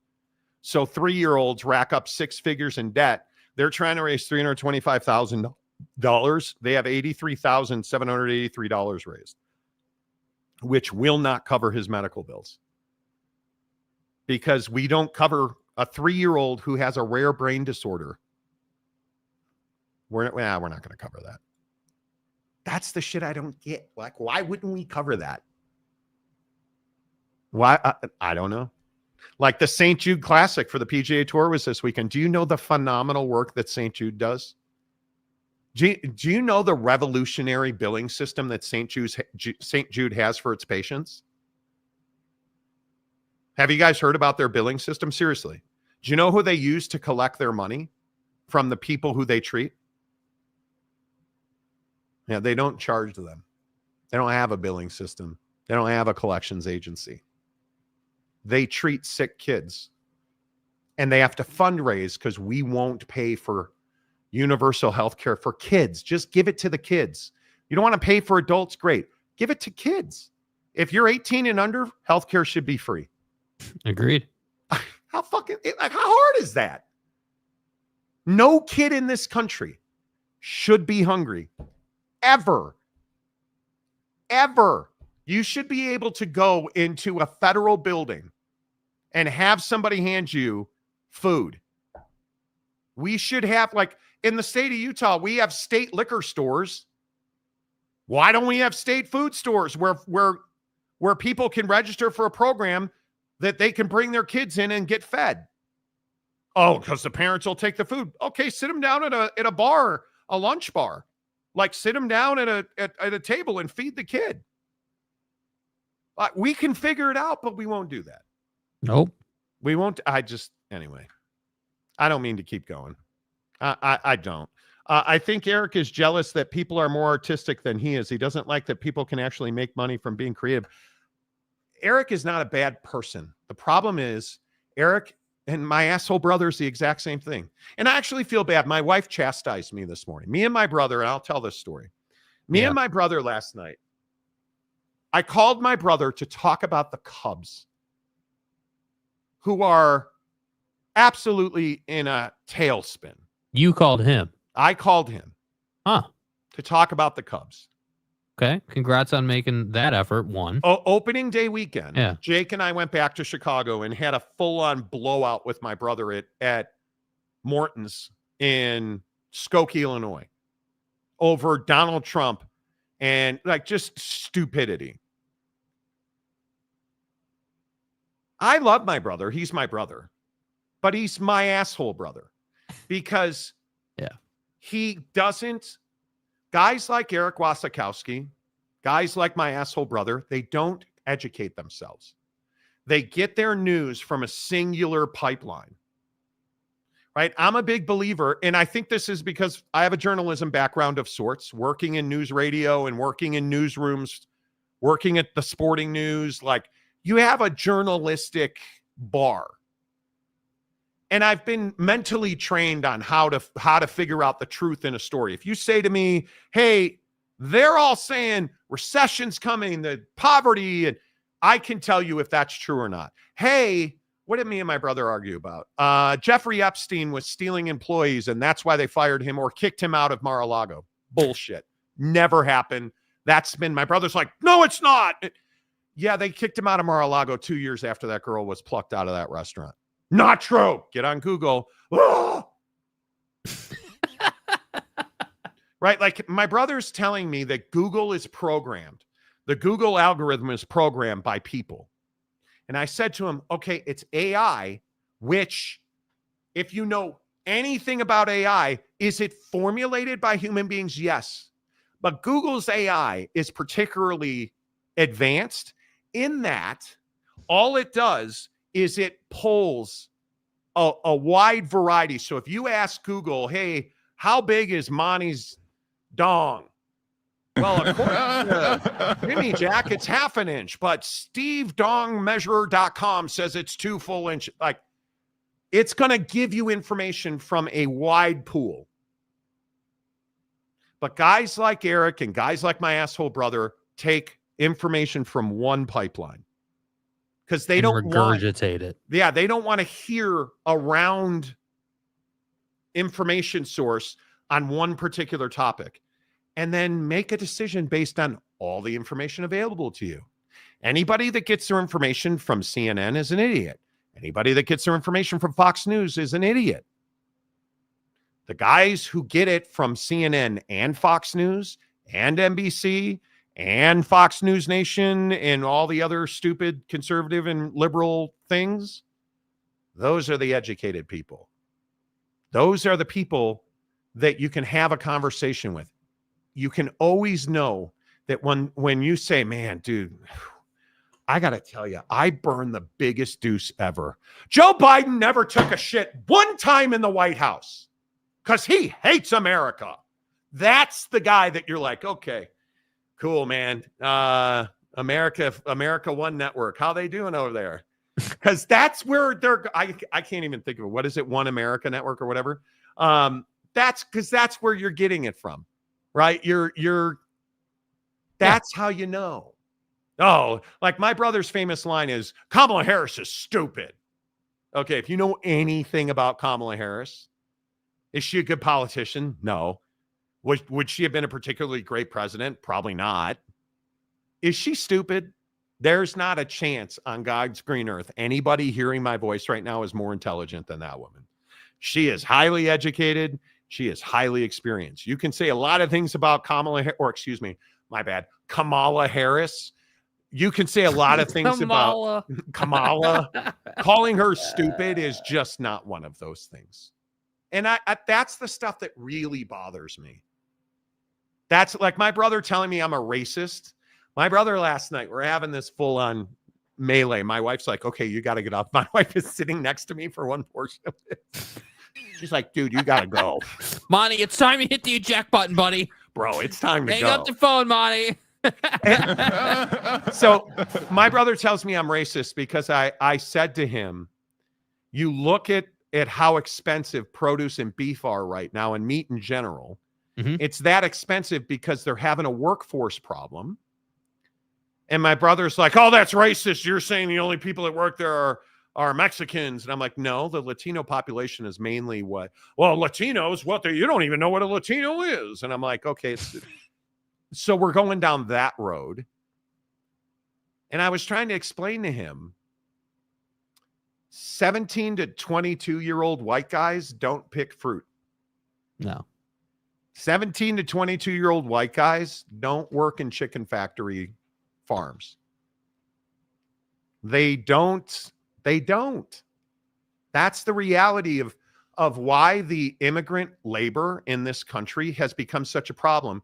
And I said to my brother, and it shocked him, this is the level where my asshole brother is. Hey, Donald Trump put a moratorium on ICE raids at farms. Did he know that? No. Well, I just saw a video of a guy running over a fence and falling and dying. That was several weeks ago. Like,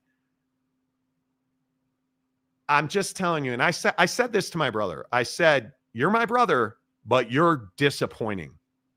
You are a disappointment to me. And he's my older brother, right? But it's disappointing when you hear people in your life who are just fighting to the death that they are right and they know what they're talking about. And when you're educated, you don't have to like. That's the hard part, is everyone's skipping that step of like knowing the facts, right? Like it used to be, hey, like these are like, it used to be, okay, Republican, Democrat, hey, the facts are here in the middle. We all, no matter what your belief system is, we all agree on what the facts of the case are. Yes. And then from there, whatever your political leanings were would kind of, shape and sort of help you form your opinion based on those commonly agreed upon facts. And that's what I think the problem is now, is nobody agrees upon what the facts of any case are. So we wind up just discussing those, not what could be done. Yeah, I think it is amazing to me that we can't just have conversations anymore. No. Because it turns into, whatever, like Donald Trump saying that there are roving bands of violent criminals scouring the streets of Washington, D.C., trying to find people to murder.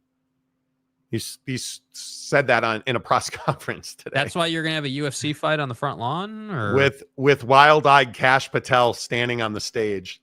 Come on, dude. And so you see this and you hear this stuff. And then your friends and your family regurgitate it back to you. And you're like, yeah, that's disappointing to me. Like when we get to a place where we're calling people stupid, that's a problem. Yeah. It's like they're eating cats and dogs. Yeah. The immigrants are eating our dogs, right? I mean, yeah, it's unfortunate. But anyway, so when we talk about taking educational opportunities away from underprivileged kids, it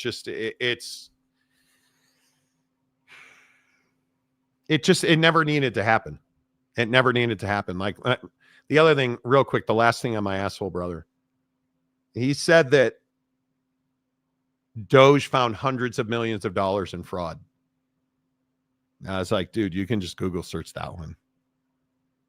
Like, it's stuff like that. What was the purpose of Doge?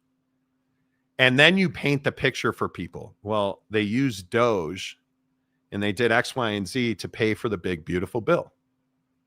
Now, the people who are fully educated and understand know that that's exactly what happened.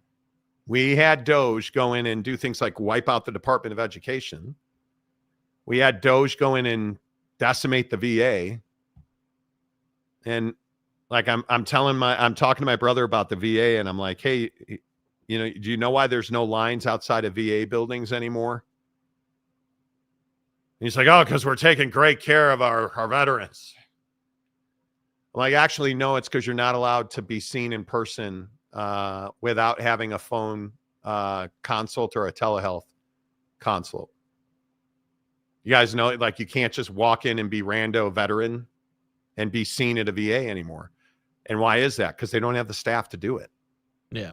So now they've switched to this phone bank, telehealth, and people are like, well, there's no more lines at VA buildings like there was under Kamala and Joe Biden. Well, there's a reason for that, because you're not allowed to walk in and be seen by a doctor. You have to there's a process now that precludes you from waiting online at the VA. Yeah. Right. And it's just the way we're going in this country right now. We have this new tax bill that's got to be paid for. And I was talking to a friend of mine about the Fed rate. And this is the one that's really here. You guys want to know who knows and who doesn't know? This friend of mine, who is an interesting cat, used to work with him in radio. And so we were chatting and he was telling me, oh, well, we got to get the Fed rate down to 1% so that we can. And so he goes on about how we can fund programs. And I said, so if Donald Trump fires Jerome Powell or Jerome Powell leaves and he puts in a guy and cuts the Fed rate to 1%, what will Donald Trump do? Oh, he's going to refinance the national debt and we'll be out of this cycle and the tariffs will be the best thing he's ever done. I said, hey, have you thought about who owns the national debt? Do you know how that works? Well, we own our debt. I said, no. Foreign countries. Oh, I know, like China, who I believe still to this day has the most national debt from the United States. They own it. They buy it. How do you refinance national debt? Well, you have to go to the people who own it, China, and say, hey, can we refinance that? So those big tariffs we put on China? Do the math. China stockpiling oil. Like, the chances of China being like, yeah, let's refinance your debt. Let's help you guys out. China's hoping we default. China's not looking to help us refi our debt. No. It's one of those things where. But the average person doesn't know that. That's the problem. Because they don't educate themselves. Yeah. I'm telling you right now, if you own a Trump t-shirt, you are uneducated. It's always the guy. And I even was joking with my brother about this because my wife and I were talking about the fact that I said something like, when you see an American flag on a pickup truck, do you think, man, I love this country. God bless America. No, you think about Donald Trump now, right? And so you look at presidents throughout history. How many presidents have had people wearing their t-shirts? Wearing their hats, yeah, not many, if any. None in my lifetime. And then when you walk up to that person and you say, hey, talk about this issue. Like, they can't. And so when we get into something like national debt, or how many people can say what is the immediate reaction of lowering the Fed rate to 1%? I mean, it'd be great for consumer spending goes up. Mortgage rates go up. Cost of houses. It's okay. You can say it. Goes up. Cost of cars goes up. So what does that do? That drives inflation up. You cannot cut the Fed rate to 1% and think good things are going to happen. It just won't. And so we have all this stuff where you just gotta educate yourself a little bit and understand the net effect of, and here's our guy. Liberal arts is not necessary for life. Most people who get the degree don't go above Renaissance fairs as a career. That's not your decision. Who puts you in charge of people's dreams? If somebody wants to get a liberal arts degree, if somebody wants to go be an actor, we know so many people who wanted to be an oceanographer. Did someone tell you not to move to Florida, bro? Right? Like, what do you mean? Like, the last thing I'm going to say before I read a couple more comments. Do we have the freedom or do we not? We don't have freedom. And this comment right here illustrates we don't have the freedom to be what we want to be in this country anymore, is what it is. Lower Fed rate to 1% by firing Powell. Stock market crashes, bond market crashes, and mortgages at 10 to 15% if we are lucky. And the problem is we are, with where we are right now in the housing market, do you guys understand how much it's called bad paper? The escalation of bad paper in the bond market is terrifyingly similar to 2008. It's not close to 2008. It's not close. It's really similar. We have a lot of people who can't pay their mortgages because their financials were built on a house of cards, and now they can't sell or refi their house because the mortgage rates are so high. I'm telling you. Jared Curry. Sorry, Monty, that's not how refinancing national debt works. Okay, so please do it. My guy. Let's go. Please inform me on how refinancing national debt works. Because if you think, and I'm going to look up a chart of who owns national debt. If you think that you can refinance national debt just by cutting the rate and that people will come to the table like China, I'd really encourage you to ask yourself, what do you think I don't know? Because you have to borrow money at a certain interest level. Okay, cut the Fed rate to 1%. We get to borrow money at 1%. Or do we or don't we? We don't necessarily. So that doesn't pay our way out, right? And if you start looking at things like the bond market, we have bonds maturing, right? We have to pay for those bonds. Who owns those bonds? Right? That's the biggest problem right there. Is that we have debts that are due that we currently don't have the money in the system to pay for, which is why you're seeing Donald Trump pass the big, beautiful bill that just piled on national debt, and he's got to find a way to pay that down. So what do? You take auditors at the IRS. He fired the IRS commissioner last week because the IRS commissioner doesn't see value in auditing $62,000 household incomes. That's what we're talking about. So you can't really tell yourself that, hey, we're gonna do this by lowering the Fed rate. You're not going to do that. You are not going to do that. And you start looking at the countries that own our debt. As of December 2024, foreign investors own 30% of publicly held debt. And you start looking at the countries that own that, dude, you don't want to know who owns the most national debt. You look at the 13% ownership is the Fed at $4.6 trillion.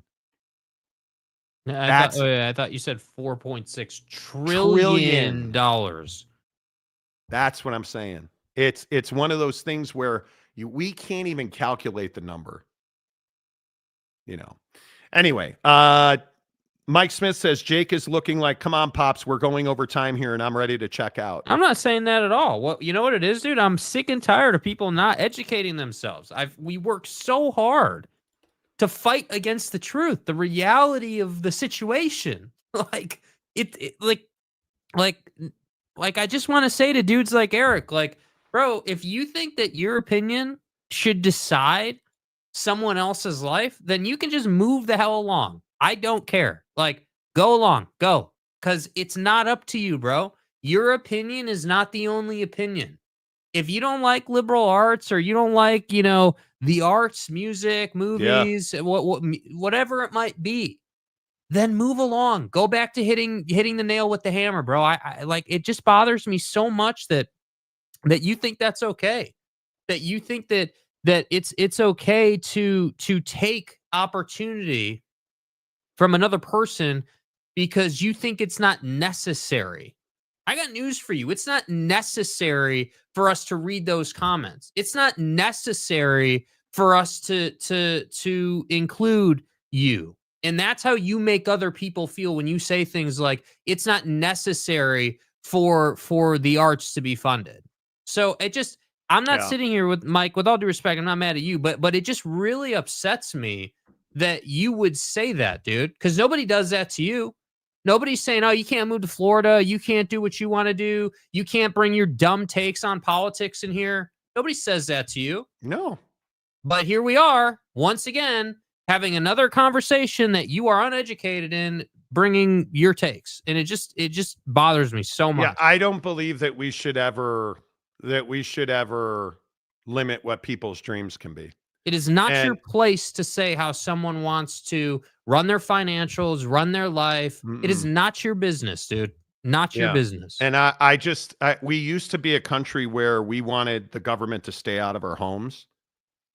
And now we want to make sure that the government knows if you are gay or straight, if you're married, are you married, but you're gay, but you're married. Like, we want to get into people's personal lives. Like, hey, what's your, like, asking the Supreme Court to allow us to walk up to people and check their status based on how they look. That's not what our country is about. It's not what it's been about. When did we start doing that? You know. Yeah, I don't know. No, I agree. MAGA is not conservative in the purest form. No, because they want big government. It's not. We want small government. We want small government that works for the people to build the people. And that gap between conservative folks and MAGA folks is beginning to widen, in my opinion. Fair that we shouldn't just call people stupid, but not sure how calling people assholes is much different. Okay. My brother has been known as my asshole brother on the show for 10 years. A decade, at least. I know you're probably new here, dude, but... And by the way, it's his brother, so... I'm not calling him an asshole. His name is my asshole brother, even though at times he can be, but so can I be.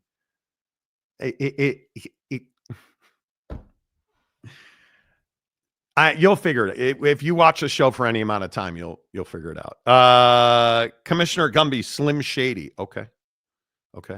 At least no one told me I'm fat. Well, people tell me I'm fat. Let's talk about Zepbound before we get out of here, because Jake's dying to go. No, you know what I'm dying? You know what I'm dying over right now? What's that? Currently pulling up the most recent analytics now that you have who owns our national debt in my head. Thanks for that. Yeah, really rosy picture here, guys. Pretty sure it's China and Japan. Japan is number 1, the UK is number 2, and China is number 3. Nice, dude. Well, the UK is number 2 now. There you go. Allegedly. I think China's going to... Yeah. The bond... Anyway, there's... Zepbound. Just pay attention to bonds. And yeah, it's a different thing. So we've been on Zepbound for a week. Mm-hmm. Today is day 6. I got to tell you, it was last Tuesday at 8 o'clock at night about roughly that I took my first Zepbound shot. Did not feel anything Wednesday, Thursday, really much a Friday. I woke up and weighed myself on Saturday, and I had lost 8 pounds. Was that surprising to you? Yeah, it was shocking. Yeah. Because I really hadn't noticed anything. Yeah. That's why I asked, because you were saying, like, hey, nothing's really changed. Like, there hasn't been some big change. No. But I've always said this, that I have a pretty big tolerance to most medications. And I thought, well, like it's just not, it's not really something that it's probably going to take me going through to the second phase, month 2. Mm-hmm. Woke up Saturday, 8 pounds light. Woke up Sunday, 10 pounds light, 2 more pounds. And then this morning I woke up 2 more pounds. So I've lost 12 pounds. Now, most of that's probably water weight and inflammation. But why do I care? It's 12 pounds. 12 pounds is 12 pounds, bro. And yesterday I put on some clothes that I would not have previously worn. Fit great. And I just have more energy during the day. As far as food goes, like they call it food noise. today I had more food noise than I think I've probably ever had. I could not. I was so hungry when I got to lunch today. I had a later breakfast. I didn't eat breakfast till like 9:30. And I had, again, my half cup of oats, creatine, collagen. I had some raspberries and blackberries, a little cinnamon in there. Ate that, fine, great. Rolling through my day, like 11 o'clock showed up. And I was like, dude, I need to like, do we have any protein bars? Do I like, yeah, I was all about it. And I wound up just, I've been drinking a ton of water lately. So I was trying to drink water through it. But there was one point where I was like, if you go upstairs right now, you're probably going to want to eat a meal. So I'm not going to go upstairs, right? I'm just going to drink water. Then I got to head out for the show. Like, and it worked out. And then for lunch, I had a great lunch. I had ground turkey and scrambled eggs with some, my wife is growing tomatoes. Like that's the only thing that is worth any money. So we have like a stockpile of tomatoes right now. So I cut up 2 tomatoes and had tomatoes, eggs, and turkey, and it was amazing. And now I'm not hungry at all. Like I'm a little thirsty, but I have a little bit of water left. So this is my 80. This will be 80 ounces of water. Yeah. Yeah. It's a good amount. Gone. Didn't help my golf game yesterday. I played a terrible round of golf at Canyons yesterday. That, you know, the problem with Canyons is you're never on solid footing. Nope. Right. So, and it was super wet. I was really surprised. It was like at one point on this fairway, we call it the gondola hole. My ball was sitting in a puddle. Like the fairways were just really wet. It was weird. But I felt great yesterday. Like I feel good. I'm sleeping well. Like, yeah, it's working fine. I would encourage you I'm trying to probably lose 30 pounds by the end of the year would be great. Well, I think you're well on your way to that. Well, water comes off pretty quick. We'll see what happens over the next 6, 8, 10, 12 weeks. But it is what it is. I'm thrilled with it. I've had no side effects. I've had no stomach trouble. But I think you're right on that. I think you're right on that. I can't remember. I think you might have said it at the beginning of the show today, or maybe in one of the videos where you were like, you just eat a good diet. So like the volatility with that is much less for you. Yeah. So I'd recommend it. Check into it. Lily Direct will get it to you. Like, yeah, I encourage it. I do. Yeah. All right, there you go. Show's over. Thanks to our friends at The Advocates, theadvocates.com, the best injury attorneys in the business. We'll see you tomorrow. No, that's it. That's all I'm going to say. Wave goodbye, Jake. Goodbye.